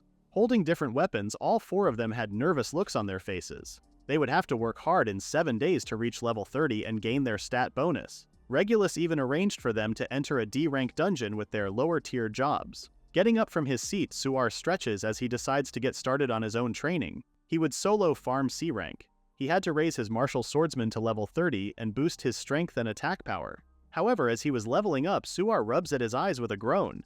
He was exhausted and sleepy. He already had a tight schedule before, but now it was even worse. He was so sleepy his leveling wasn't progressing at all. With a grim look, he was feeling drowsy, but he told himself he couldn't fall behind Sela and the others. Suddenly, a spear shoots at him at an incredible speed.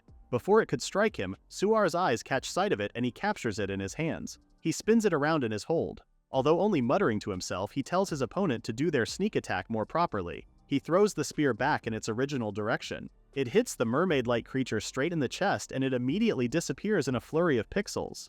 Suar frowns at how weak the creature was. He mourns that not being able to sleep or having to clear a dungeon without a save was rough. He wonders where the boss was. However, he also thinks that there is no way he should be fighting in his current conditions, bro.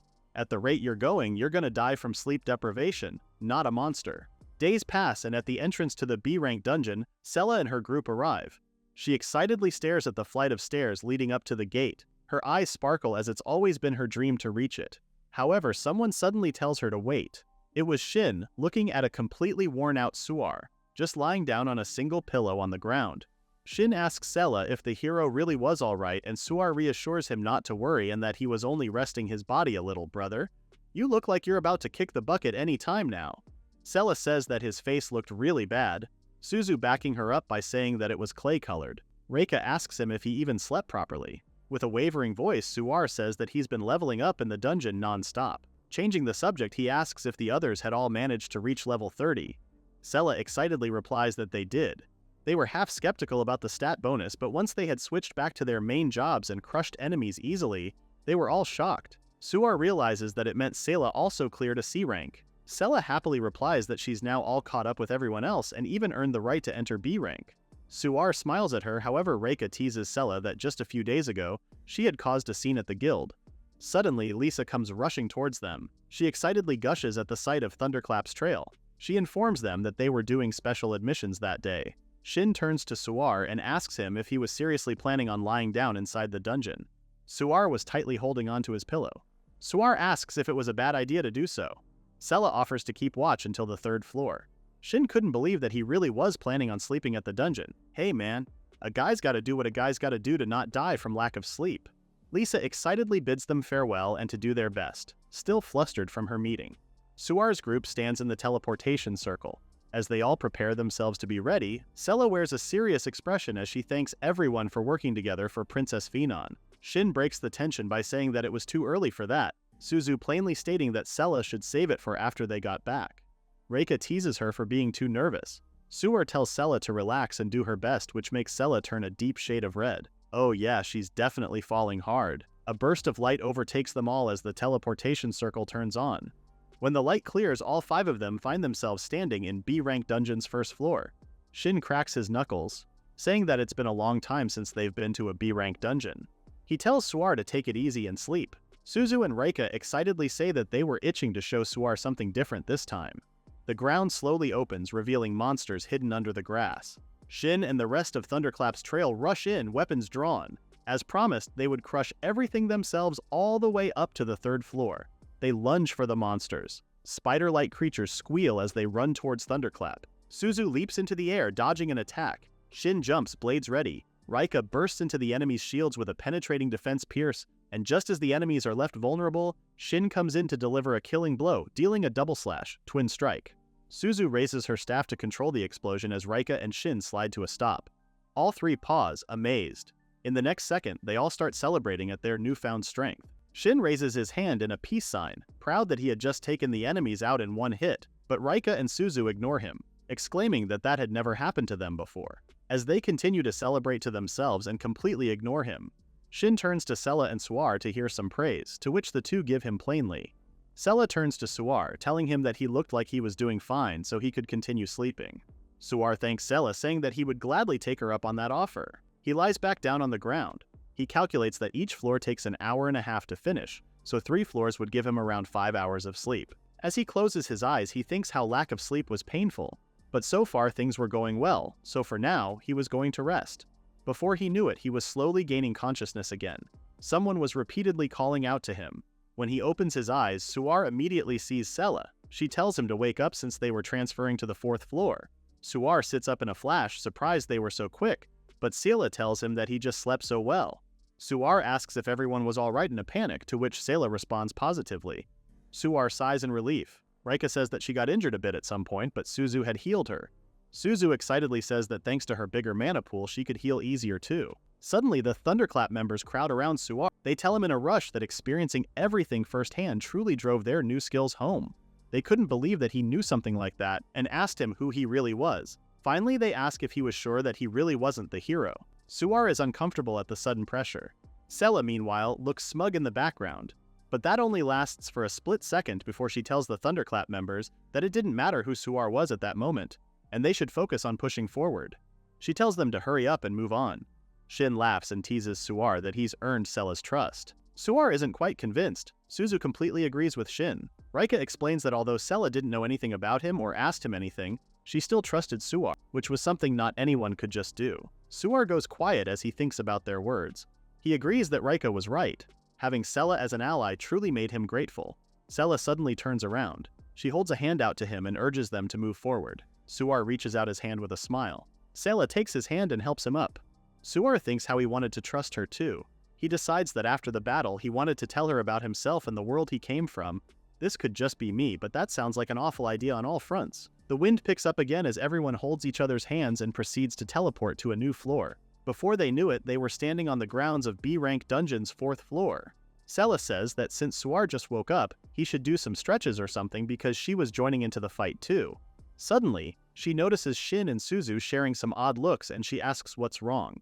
Shin admits that starting from that floor, it was uncharted territory even for them, so staying alert was natural. Suddenly, Sela looks up as a large shadow casts over them. A giant, almost humanoid creature appears before them. It was a large orc. Shin orders for him and Reika to be on the front lines while Suzu and Sela were on support. Everyone readies for battle. The orc pulls back its arm as it prepares to attack. With a powerful swing, the orc smashes the ground where the team had just been standing. Everyone springs out to dodge. Shin starts to panic, telling the team that the wooden club it carried was deadly, and with one hit, it could all be over for them, so they needed to be careful. Sela's eyes are determined as she rushes in. She leaps into the air and is able to deal a slash that distracts the orc long enough for Suzu to support her. Suzu deals out a spell before moving away so Shin can parry an attack. Reika joins the fight and all of them rush the orc all together. Suar watches, amazed as Sela joins the team's movements. Thunderclap's trail members were amazing too. Even with a temporary member, their coordination doesn't falter. They needed to have serious training to move like that. Sela twists in the air with a grin. Watching them, Suar was sure they would be able to do it. Sela was syncing with Thunderclap's movements perfectly. Sela deals another blow, but just then, the orc swings its club at her. Sela flinches at its closeness, but before it can hit her, she sees it move and tilts her head up in time. She could see the enemy's movements. She dodges and parries perfectly. However, as she kept on fighting, someone yelled for her to not push too far. Sela ignores their warning and continues pushing. Damn it all, Sela, come on now! The members panic at her rash actions as she lunges for the orc. She manages to get behind it and she takes a jab at it. However, as she does so, her sword sinks and it gets caught in the orc's thick skin. Sela's mind goes blank and she tries to pull her sword free. This isn't going to end well, is it? Suzu panics at the realization that she was stuck. She yells for Sela to drop her sword. Shin rushes in to try and help, but Sela doesn't let go. Sela's eyes go wide and her vision goes white as she takes a direct hit with the orc's club. She goes flying. Her body tumbles through the ground roughly. Thunderclap's members and Suar stare in horror at Sela as she fails to get up from the floor. Suar screams for Sela's name as she lay in a pool of her blood. Suar immediately turns to Suzu, yelling for her to use healing magic on Sela. The orc tries to get closer to where their group and Sela was, but in a fit of rage, Shin slashes its head clean off. Shin asks in a panic how Sela was doing, and Suzu answers that she had cast the healing magic and given her a potion. Sela suddenly sits up coughing as she takes the sudden magic from the spell and the potion in. However, turning to the puddles of blood she left behind, Suzu informs them that all it did was barely save her from instant death. She had lost too much blood so she wouldn't be able to fight anymore. In pain, Sela apologizes to them for getting carried away. I'm mostly surprised you're still able to talk, not gonna lie. You probably have plot armor, but that still hurts. Shin hesitantly asks what they were going to do next. They wonder if they should really keep going without Sela. Internally, Suar curses. If it were a game, healing would have been enough to get her back in the fight. He asks why it only felt so realistic at times like this. He watches as Sela cries, softly apologizing to Fenon. There was no way to send just Sela back alone. Either way, her leaving there was never part of the plan. Suar frowns, trying to think of a solution until he suddenly freezes and his expression clears. He hesitantly asks Sela if she could at least keep coming with them. For some reason, I don't like where this is going. Shin shouts that his decision was being far too reckless, but Suar cuts him off. He reassures them that from then on, he would fight in her place. The rest of the group is rendered silent. Shin asks if he was sure about his decision. Suar admits that it was going to be tough. His current stats weren't exactly in peak condition. His vitality was at D, meaning it was 3 ranks from being at the bottom. It was considerably low. Back in the game days, clearing a B-rank dungeon required at least 1 stat at B and 2 or more at C Shin, and the others only have around 1 stat at C. It's not just close to impossible, it could be called suicidal. Suar knows that the others must be seriously worn out too. He reassures them that he'll be fine. Suzu tries to counter him, but Sela says that she doesn't want to drag them down any further and pleads to take her with them. The others stay quiet before Suzu and Reika turn to Shin for the final decision. Reluctantly, Shin says that whatever happens, they couldn't say that he didn't warn them. They carry on to the 5th floor, Reika supporting Sela's body. When they get there, Suar summons out a sword. Shin and Suzu stare at it in amazement, asking if that really was his weapon. It was a long black sword with a vampirism effect. Damaging an enemy restored a small amount of the user's health. Suar tells them that he happened to pick it up as a dungeon drop recently. It wasn't enough to make up for his lack of vitality, but for now, this was his best option. Suar tells Sela to stay close to Suzu before apologizing to Suzu for having to rely on her. Suzu reassures him. Sela turns to Suar, apologizing before telling him to do his best. Suar smiles at her, but their moment of peace is interrupted when an enemy nears them. Shin calls out to Suar, asking what the monster was. Before them stood a tall ogre. As it opened its mouth to reveal sharp teeth, Shin, horrified, said that it looked like the monsters in the 4th floor but even more monstrous. Suar rushes into the battle. Shin calls out to him, surprised that he was going straight for it. Suar only calls out behind him, telling the others to attack from the sides and rear. The ogre pulls back its large arms for an attack as Suar pulls back his sword arm to do the same. Suar's eyes focus, reading that the ogre's opening move was a simple wide swing with its twin sledgehammers. The standard tactic was to retreat or dodge to the side, but Suar had other plans. The ogre's arms collide together, clapping in an effort to squish his opponent. Sayla and Rika watch, frozen. When the dust clears, the ogre's hands are still closed over something, but Suar slashes at its hands. He cuts his way out of the ogre's holds before twisting into the air. When he reaches one of the spires from above the dungeon ceiling, he uses it to kick himself back down to the monster. He delivers a fierce slash at the back of the ogre. However, it only seems to do minimal damage. With his current power, it was barely a scratch, but Suar already figured. In that case, he had to do something else. He swings his sword back again as the ogre rushes in. He focuses his eyes once more as he decides that he needs to blind it first. Before the ogre could react, Suar delivers a succession of slashes at its eyes. Without a way to defend itself, Suar focuses his eyes again and slashes wildly at the ogre's body. Sayla, Shin, and Rika are frozen in awed shock as the ogre roars in pain. Suar leaps back to them and tells them that since the ogre's sight was gone, they could all attack. They rush in for an all-out attack with Shin leading the way. Rika delivers a punch that has it sliding back. When the ogre goes in for a blind swing, Shin leaps into the air and dives right for it. Suar and Shin collaborate to make quick work of its head. 15 minutes later, the ogre finally disappears in a flurry of pixels. The members of Thunderbolt's trail are amazed that they were finally able to finish their first encounter. They rush back to Suar. Rika says that that was their easiest fight yet. I can't believe that that was by far their easiest. How the hell are they still alive all this time? Shin asks Suar in a frenzy how he managed to target the eyes so precisely. Suar stumbles over his words as he says that he just focused closely, making Shin mad at his bare-bones answer. Rather exhausted, Suzu asks what the past years of training have been for. Looking rather smug, Sayla gets up and proudly praises Suar to the others for his strength, adding that after all, he was her master. However, the sudden movement causes her wounds to hurt and she goes down again. Rika reprimands her for getting carried away again. Suar tells them not to let their guard down yet. Yeah, they're being way too chill for a group that could have died if Suar wasn't around. He reminds them that enemies were still swarming in. Just as he says so, another ogre appears before them. Shin breathes out a sigh. He turns to the others and says that if they were good to go, they were going to lead Suar all the way to the boss room. The others agree, but Suar argues that the three of them have been fighting non-stop for 8 hours now. He asks if they were really okay. Rika lets out a dry laugh. She sarcastically asks him if he was in any position to worry about them, reminding him that they'd promised to take him to the boss. Shin smiles at them before agreeing with Rika and adding that they were probably the same as Suar. Suar is confused, but the members of Thunderbolt's trail smile at him. Shin tells him that they were just as stubborn about never giving up as he was. Shin reminds Suar that he had said that there was no way he would ever give up on that world. He says that he may have laughed back then, but maybe he and Suar really were cut from the same cloth. His words make Suar's eyes widen, a blush on his cheeks. Ah, brother is feeling things for having actually friends. As they all turn back towards the battlefield, Rika says that that was why they would back him up with everything they got. Suzu adds that when they came back, they would fight him too, at his full strength. Suar is struck silent, and for a moment he thinks of himself back in his original world, lying down alone as he plays his game. Back when he was still playing Tempest, no one was left who could beat him. Eventually, he was even worshipped. He didn't even compete with other players anymore. Sayla watches him from the side, curious at the expression on his face. Now as Suar stood there face to face with the others, hearing them say that someday they would defeat him too, he found that it felt different. Brother is going through a spiritual awakening from the looks of it. Sayla reaches out to him. With a warm smile, she tells him that he had good comrades. She reminds him that he wasn't alone and he can rely on them a little. Suar's expression is complex, flustered and touched at the idea that he had comrades. Sayla reassures him that they were his comrades and so was she. Suar goes quiet for a moment before his face flushes even more. Sayla teases him, saying that he was so suspicious of them.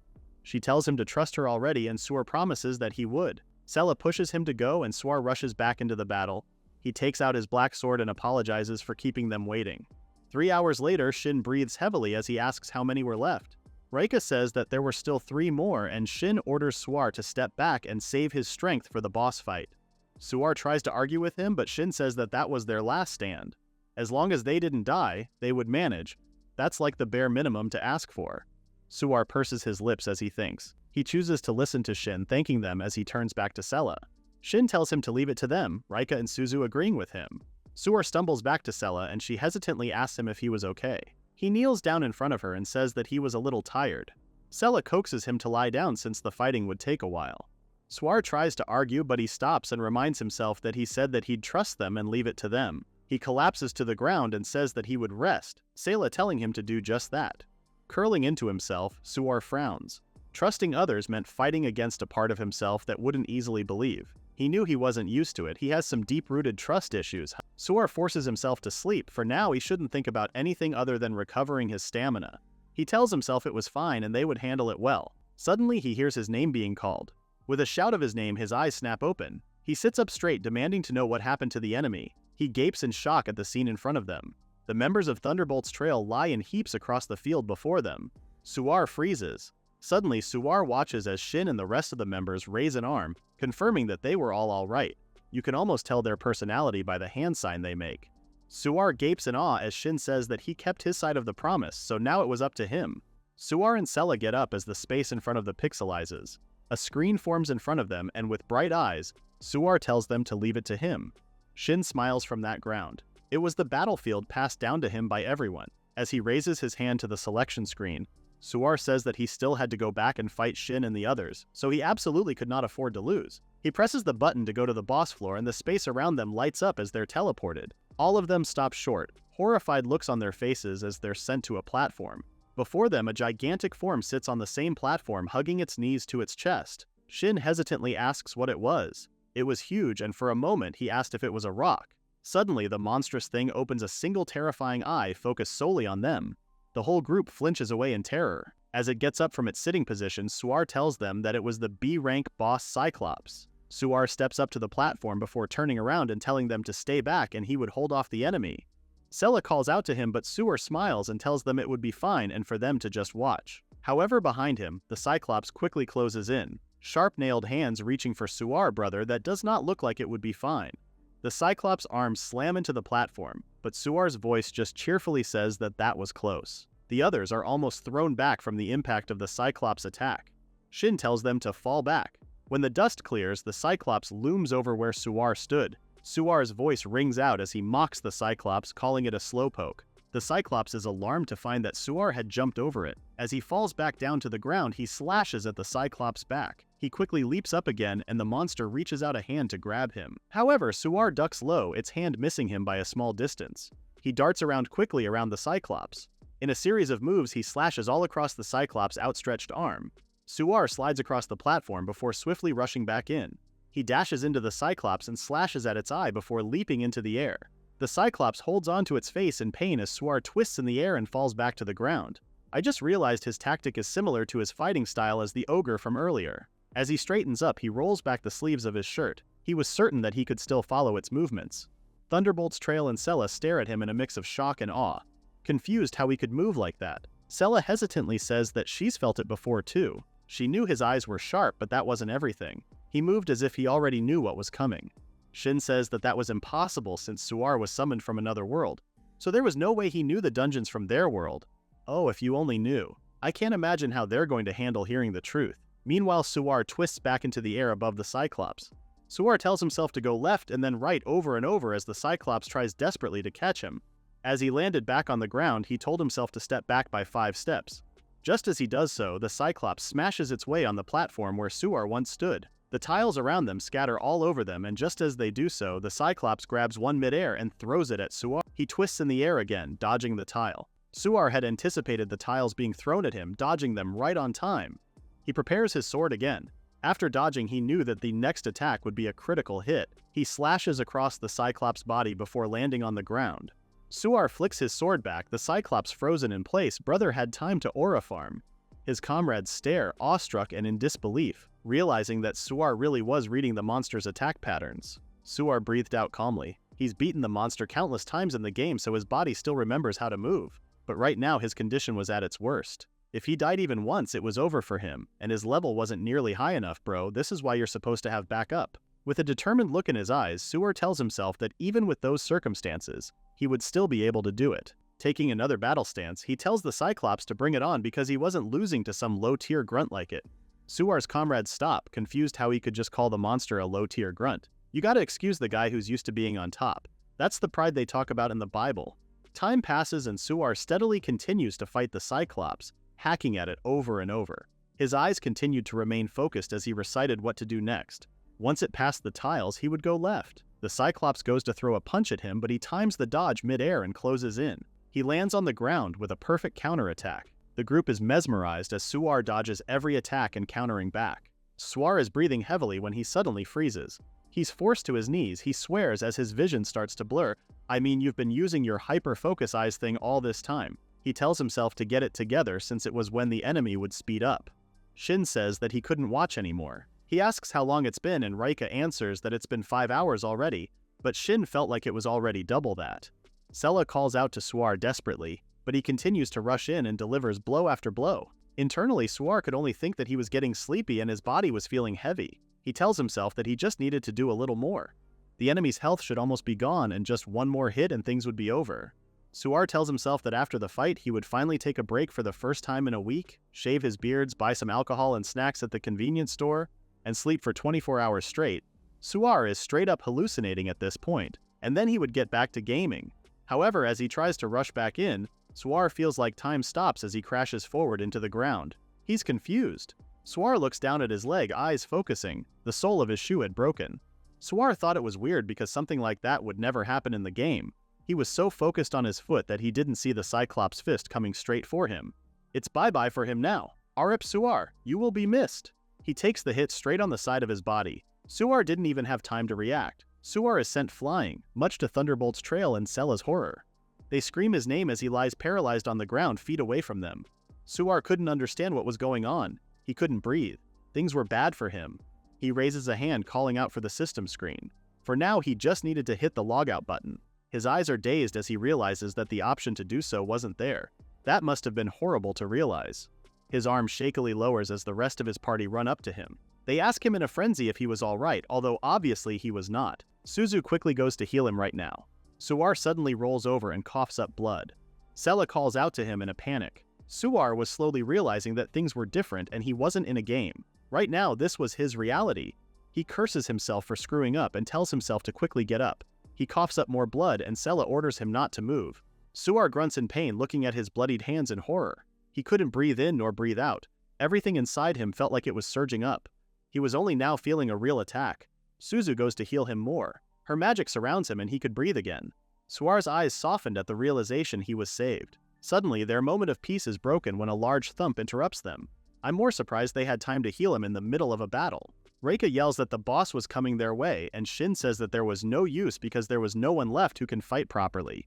He orders that they were pulling back. Sella is surprised, but he tells them that they were making an emergency retreat. He asks Suzu for her call and she hesitantly agrees that they should go back. Sella exclaims at their decision. Rika says that she didn't know if she could even last a few seconds, so she tells Shin to make the final decision. As they continue to argue, Sella is surprised to hear Suar cut in, telling them to wait. He tries to stand up using his sword as a crutch and Sella orders him not to move. Suar says that he was fine, but Shin argues that he was blown back at least 10 meters.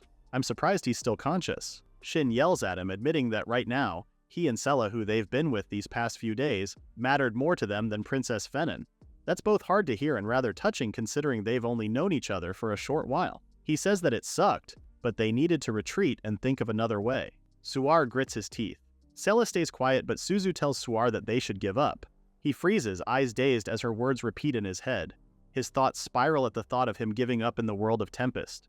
He struggles to get up. With shaky legs, he moves forward back into the battlefield even as the others call out to him. Sella reaches out to him, but he knocks her hand away. Suar's eyes are dull as he coldly tells her to shut up and watch. Sella freezes at his icy expression. Aw, hell, he's finally lost it. He breathes in heavily, forcing himself to focus. Suar walks forward, leaving behind his broken shoe. The Cyclops charges for him again as he prepares for its attack. The Cyclops' eye flashes and it lets out a terrifying roar as it raises its arms. Suar swings his sword arm back ready to fight. With a pained expression, he mutters to himself that surely the Cyclops wanted to settle the score properly. He rushes in with his sword. Suar grunts in pain as he forces his eyes to focus once more. He rushes in, meeting the Cyclops' fist head-on. It misses his face by mere centimeters, and Suar yells as he slashes at its arm. The Cyclops uses its other arm to try and catch, but he clenches his teeth and wildly slices its outstretched hand away. Finally, Suar puts his whole strength into delivering one final slash across the Cyclops' body. Sayla and the rest of Thunderbolt's trail watch with bated breath, time seeming to slow as Suar and the Cyclops freeze in place. Eventually, both Suar and the Cyclops collapse to the ground, kicking dust everywhere. The dust clears enough for them to see the Cyclops had already exploded into pixels. The group waits. Sayla gapes, eyes watering as Suar raises his fist in triumph. I'll be damned. The mad lad actually did it. Shin and the others immediately rush over to him, unable to believe that he was able to finish the Cyclops off. Suar's eyes slowly open to see the group coming closer. Suddenly something lights up beside him. He turns to see a system screen informing him that he had obtained the elixir. With a weak hand he reaches up towards the screen, asking him if he would like to go back to the dungeon lobby. Just as the others near him, he confirms his decision. The world around him and the others shift and they all appear back in the lobby, surprising Lisa. She welcomes them back as the group makes pained cries from suddenly crashing back to the ground. Lisa comments that it took them quite some time to finish the dungeon, sis. They almost died down there. Be thankful anyone made it back. Meanwhile, Shin grabs Suar by his collar, calling him a bastard for not letting them savor the joy of victory a little longer. He reprimands Suar for suddenly returning them like that, especially since he landed face first. Although exhausted, Suar responds that since they obtained the elixir, he thought returning was the only option, especially since he was already exhausted and at his limit. Shin tries to argue with him more, but Sayla remembers the elixir. Their bickering is cut short when someone suddenly comes in, calling out to them. It was Regulus and Dino running into the room. He says that he was worried about them, so he stayed there. He asks in a rush how it went, and Suar opens his item box. He takes out a crystalline bottle. He holds it out to Regulus and tells him to deliver it to Princess Fenin. With a smile, he says that it was proof of victory won by him, Sayla, and the Thunderbolt's trail party. Regulus takes it from Suar, proud of them for accomplishing their goal. For now, he tells them to get treated since everyone was battered, but he's cut off when Dino takes the elixir from him. In a rush, he couldn't believe that he was holding the elixir. He turns to the other two men beside him and orders that they return to the palace first. Sayla urges them to go ahead and Dino tells them to come to the palace later. The team is left alone in the dungeon lobby. Suar starts to ask if it was okay for him to do something, but his eyes were already closing. The members of Thunderbolt's trail watch as Suar collapses to the ground. Oh god, he's dead. They hurriedly reach out to him, about to check what happened to him, but Suar makes an odd sound. Face planted flat on the ground, Suar lets out a mumbled snore. The others around him pause for a second before Raika and Suzu smile. Suar's team and Regulus work together to help him up. Brother just got his found family. With Suar passed out on Regulus's back, the team make their exit from the dungeon. Raika smiles as she watches Sayla tug on Suar's clothes. She congratulates him on a good job. There are tears in her eyes, but she smiles brightly at a sleeping Suar. During his time in a deep sleep, Suar had dreamed. In that dream, he was playing games with Sayla, Shin, and the others. They were talking about how they could beat an enemy a minute faster if they cooperated. They talked about cheat moves and such as they ate snacked on cola and potato chips. It was nothing extraordinary, but it was something he could never have in his previous world. It was a happy dream. Finally, Suar's eyes open to find the palace ceiling above him. He's reminded of the first day he came there. It was the room he was carried into after puking, lol. Good times and core memories. Suddenly, he freezes as he sees Sayla sleeping with her head on her crossed arms right by his bedside. Suar's face flushes red and he covers his mouth to keep himself from making a sound. He questions since when did she get there and why she was so close. Sayla stays sleeping peacefully. Face still red, Suar is touched at the idea that she stayed by his side all that time. He stays quiet as he watches her sleep. Pretty freaky, but alright. He realized it was his first time seeing her sleeping face, still pretty creepy to say, Suar. Suddenly, Sayla's eyes snap open to find Suar's already on her. She screams in shock and pushes herself off the bed, making Suar flinch back as well. In a rush, Sayla says that if Suar was already awake, then he should have woken her up too. Suar nervously apologizes. Suddenly, she grips onto his sleeve. Teary-eyed, she complains that Suar tells others not to overdo it, yet he was the one pushing himself harder. She calls him a fool, but Suar laughs and awkwardly apologizes. Suddenly, he remembers to ask what happened to Fenin after everything and if the elixir made it in time. Sayla says that it did. Holding on to his hands, Sayla says that she was saved. Suar is surprised by her actions, but he stays quiet as Sayla says that she was still resting but Suar should meet her later. Crying happily, Sayla says that he was her lifesaver and they were grateful to him. Suar smiles, glad that Fenin was fine. Suddenly, a maid bursts into the room looking for Sayla and she immediately lets go of Suar's hands. The maid tells them that the king was summoning them both, so they had to get ready. In a frenzy, she helps them into formal attire. Suar and Sela leave the room dressed in royal garb. Suar looks down at his clothes and comments that although the clothes looked expensive, they also seemed like they weren't easy to fight in. Sela reprimands him, asking if that was his only standard of judging his outfits. As they walk down the corridor, Shin catches sight of them. Sela and Suar greet them. Reika compliments Sela, saying that she looked great in formal wear. The group walk together to the throne room. Shin asks how they were feeling and Sela says that they were still aching all over. Raika tells them not to push themselves. Eventually, they all find themselves in front of King Zeno. He calls out to them and says that first of all, he expresses his gratitude for saving Fennon's life. Suar looks up at him and thinks that somehow the king felt soft in impression now. He suddenly turns to the others in a panic, noticing that not one of them had lifted their heads. Suar turns back down hurriedly, panicking that he didn't know the rules. The king only laughs, saying that he didn't need to worry about such etiquette since he saved his daughter's life.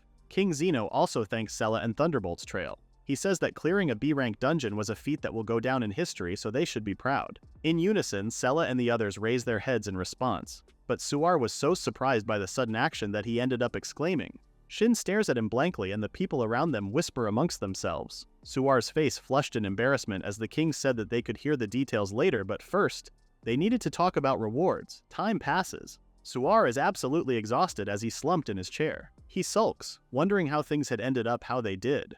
Shin asks him what was wrong and if he was unhappy about the title he received. Suar admits that of course he was. He tells Shin that he wasn't someone worthy of such a grand title, and that he was just a socially awkward introverted gamer. Lol, what a mood. Suzu asks what he was saying and Suar explains that it was nice for people with star quality that they could carry themselves with confidence. The 5 of them had each received about 100 million yen as a reward. Damn bro, you're set for life. Thunderbolt's trail party was given the title of Pioneer. Sela received no title. Now that's just unfair in my opinion. She was still there for most of the fighting and moral support for Suar. Shin winks and gives Suar a thumbs up, saying that from then on, the guild would be after him. After all, he was the summoner who knew about the derivative secondary class. Suar pointedly tries to ignore him and Reika as she calls him Otherworlder. 30 minutes back, during the king's talk, it was revealed that Suar was an Otherworlder. Not gonna lie, I thought they already knew. Suar tugs at his hair, mumbling to himself that he didn't want to stand out and he just wanted to keep diving into dungeons. Reika looks at him weird, asking if he was some sort of hermit. Suddenly, Suar claps his hands over his cheeks. He turns back to Thunderbolt's trail and asks if he could let the world think that all his achievements were Shin and the others' credit instead. The group looks at him in disbelief. He argues and reassures them that of course it wouldn't be for free and he would give them advice to become even stronger. He adds that he would guarantee that they'd clear an A-rank dungeon. Shin comments that he was getting desperate. Shin reluctantly says that it wasn't like that they minded being in the spotlight, to which Reika and Suzu reluctantly agree. Suar pumps his fist into the air in joy. Suzu comments that somehow she was starting to pity him, but Reika quickly shushes her. Just then, someone interrupts them and calls out to Suar. A maid leads him down an open corridor towards the garden. The maid points him to the way, and Suar stops short at the scene before him. Before him, a girl's back was turned to him. Fennon slowly turns around to face him, and Suar is stunned as she curtsies. Now that's what I call a grand entrance. She smiles brightly at him and joyously calls him hero. Suar thinks back to the talk in the throne room. King Zeno had bestowed upon him the title of hero, but Suar knew who it really was that gave him the title. Fennon happily holds on to his hands. With a conflicted look, Suar tells her that he wasn't a hero. Unbeknownst to them, a woman floats above them, watching the scene with great interest. She mutters to herself that the first stage had gone well, very much pleased with the results. A hidden creature with shadowy tendrils seems to say something to her and the woman tells it not to rush her because the end was in sight. The woman wonders out loud if Suar would make it safely there and without him knowing, wishes him to do his best. In a tavern somewhere in the kingdom, a group of people toast their mugs of alcohol. Shin comments that booze after work was always the best. Sela quickly asks for another mug. Reika comments that she downed her drink so fast, but Sela just yells for more alcohol. Suzu says that Sela was still hung up on not having a title. Suar takes a happy sip of his own drink. It was his first drinking party after 10 years and they were celebrating clearing the dungeon. Suddenly, 2 cloaked figures enter the tavern. One of them wore their hood and the other was a woman. Suar immediately takes notice of the woman. If he wasn't mistaken, she was one of the castle's maids. The maid seems to look around for someone before her eyes land on Suar. Immediately, the hooded figure comes forward and calls Suar Lord Hero. Suar lightly laughs at the sudden name. The person removes their hood to reveal Princess Fennon, overjoyed to have found all of them. Suar's party completely freezes at the sight of the princess. Sela exclaims at the sight of her and Reika nervously asks why the princess was in a tavern like that. Fenon smiles cheekily, saying that it was because this time everyone had worked hard for her. She smiles softly and says that if that was the case, then she thinks she had the right to join the celebration. Fenon asks if she was bothering them. All of them freeze again, flustered. Shin orders Suar to make some space, but Suar vehemently refuses. Reika motions for Fenon to come closer, and Fenon laughs as she joins them. "She's so cute, OMG, I'm so glad she's okay now." Sela calls out to her, still worried. Suar sighs, raising his wooden mug, and Sela comes towards him as he gets closer to Fenon. Leaning close to his ear, Sela whispers that Fenon couldn't drink, so he needed to keep a close eye on her or the maid would report to Luke, Fenon's brother. She continues to say that it was already public knowledge that Shin and the rest of the others completed a B-rank dungeon. The whole city was excited about it today, so some weird people might try and get in the way. I guess she's implying that someone might sneak something into their food? Sela pats his back as she leaves, and Fenon turns to Suar, her eyes glittering. In her hands was a piece of meat and she asked him how to properly eat it. Suar smiles awkwardly at the seemingly glittering princess. He tells her to hold the meat by the bone and bite right in. She excitedly looks at the meat, and Suar suggests that she can just use a knife and fork like normal. But Fenon turns his suggestion down and says that since she was going to dungeons too, and if she couldn't even eat a piece of meat like everyone else, then she wasn't ready. Suar continues to smile contentedly until he realizes what she just said. Suar explodes, nervously repeating that Fenon was going to dungeons too. Fenon asks if she hadn't mentioned it, and Suar exclaims that he didn't know. Fenon says that it had been a dream of hers for a long time to go to a dungeon. "I mean this in the nicest way possible, but girl, you almost died already. You're gonna give your old man a heart attack." Suar tries to argue that a princess of a kingdom facing something so dangerous wouldn't be a good idea. But Fenon retorts that that was why she wanted to level up so she could challenge it. Fenon begs Suar to train her so she could go to a dungeon. Suar stares at her, at a loss for words. Eventually the night drags on. He ends up outside, kneeling on the ground. Suar's body wasn't used to alcohol, but he was more concerned that all of a sudden, something so annoying was happening. Sela and the others were completely busy, so Suar was set on trying to persuade Fenon to give up. As Suar stood up, he bumps into a muscular man and apologizes. There were two men and they stopped to look at him. One of them asks if he was part of Thunderbolt's trail party. The man he bumped into asks if he was the one who completed B rank with Shin. The man says that he was wondering what kind of man he would have been, but he was just some scrawny guy. Realizing that it was a confrontation, Suar quickly turns away. It was nothing but a nuisance for him and he forced himself to ignore it. What a mood. The man continues to mock him, saying that he bets that Suar had just followed Shin like a shadow and completed it that way. But Suar suddenly stops when the man laughs and says that he must have been happy to have hopped on the winning horse with Sela, adding a congratulations. Suar stands frozen as the man asks how he got a smooth-talking woman like her to get him into their group. Suar grits his teeth. Unbeknownst to him, Sela was looking for him. Just before she turns the corner, he hears Suar and the men talking, although it was mostly the men yapping away. The man instead asks what Suar was since he didn't even have a decent team. The two men laugh, saying that Suar was Sela's lover, and that contrary to appearances, Sela knew how to move well. Damn, these two are disgusting. Sela's face goes red, her mouth forming a frown as she listens. Sela is about to rush in and defend herself, but she stops short when she hears a small voice. Although hesitantly, Suar tells them to take back what they said. Sela's eyes widened at his words. Suar says that they could say whatever they wanted about him, but he didn't want them talking bad about Sela. He adds that they needed her power to complete the B-rank dungeon. One of the men gets pissed and tells him to speak louder, but someone suddenly cuts in. Luke, Fenon's brother, holds out a hand between Suar and the man, saying that that was enough. Back in the palace, Luke is yelling at Fenon. He reprimands her, saying that even if she had recovered, she couldn't just wander around the castle grounds since she was a princess. Fenon has tears in her eyes, but she tries to block his words out anyway. Suar watches them from the side. It was his first time meeting Fenon's brother, and he wonders if he really did just save them. He suddenly gets nervous, realizing that Luke was a candidate for the next king. He finally understood why the man from before had backed off so easily. Luke asks if Fenon was sorry and she quickly apologizes. Suar wonders if he was about to explode into more scolding. I think he was hoping that Luke would scold her for wanting to go in a dungeon. But suddenly Luke lowers his head. Suar, Sela, and Fenon go quiet as they wait for his next move. When he lifts his head, Luke says that from now on, when she went out with either Sela or Suar, she needed to notify him in advance, whether it was in the dungeons or around the castle grounds. "Oh, Suar, I'm sorry man, but you're absolutely cooked." Suar stares, absolutely dumbfounded, but Fenon brightens and thanks her brother. She envelops him in a hug, but Luke adds that if she ever got hurt, he was never giving her permission again. Fenon happily agrees, none of them aware of Suar's horror. Sela holds on to Fenon's hands, glad that everything worked. Fenon laughs, happy that they would be able to go on their next dungeon together. Sela says that they should give it their all. Suddenly, Luke turns to Suar to find him absolutely shaken. "Rip, Suar, now you have an escort mission of your own." Luke leans in close to him with a deadly expression and tells him that if Suar ever hurt his sister, he already knew what was going to happen. After that, he quickly turns around to leave. Fennon waves goodbye to Sela and Suar, wishing them a good night as she follows after her brother. Suar, Sela, and the rest of Thunderbolt's trail are left alone again once more. Shin makes a comment that it felt like a storm swept through everything, but Suar hides his face in his hands, crying out that things had somehow come to where they were. As the group say their goodbyes as well, Shin asks where Suar was staying for the night. Suar says that since the king had given him a house, then he would stay there to sleep, bro. He just handed you your own house? That's crazy when you literally have no one around to accompany you. Eventually, he finds his way to his new home. Internally, he sighs in resignation at the sight of it. No matter how he looked at it, it was a huge house. As he stepped up to the front entrance, Suar complained about what the king was thinking, giving it to a man who lived alone. Suddenly, his thoughts are interrupted by an odd sound. When he turns around, he exclaims to find Sela leaning on a wall. He asks in a panic what happened, but Sela slurs her words.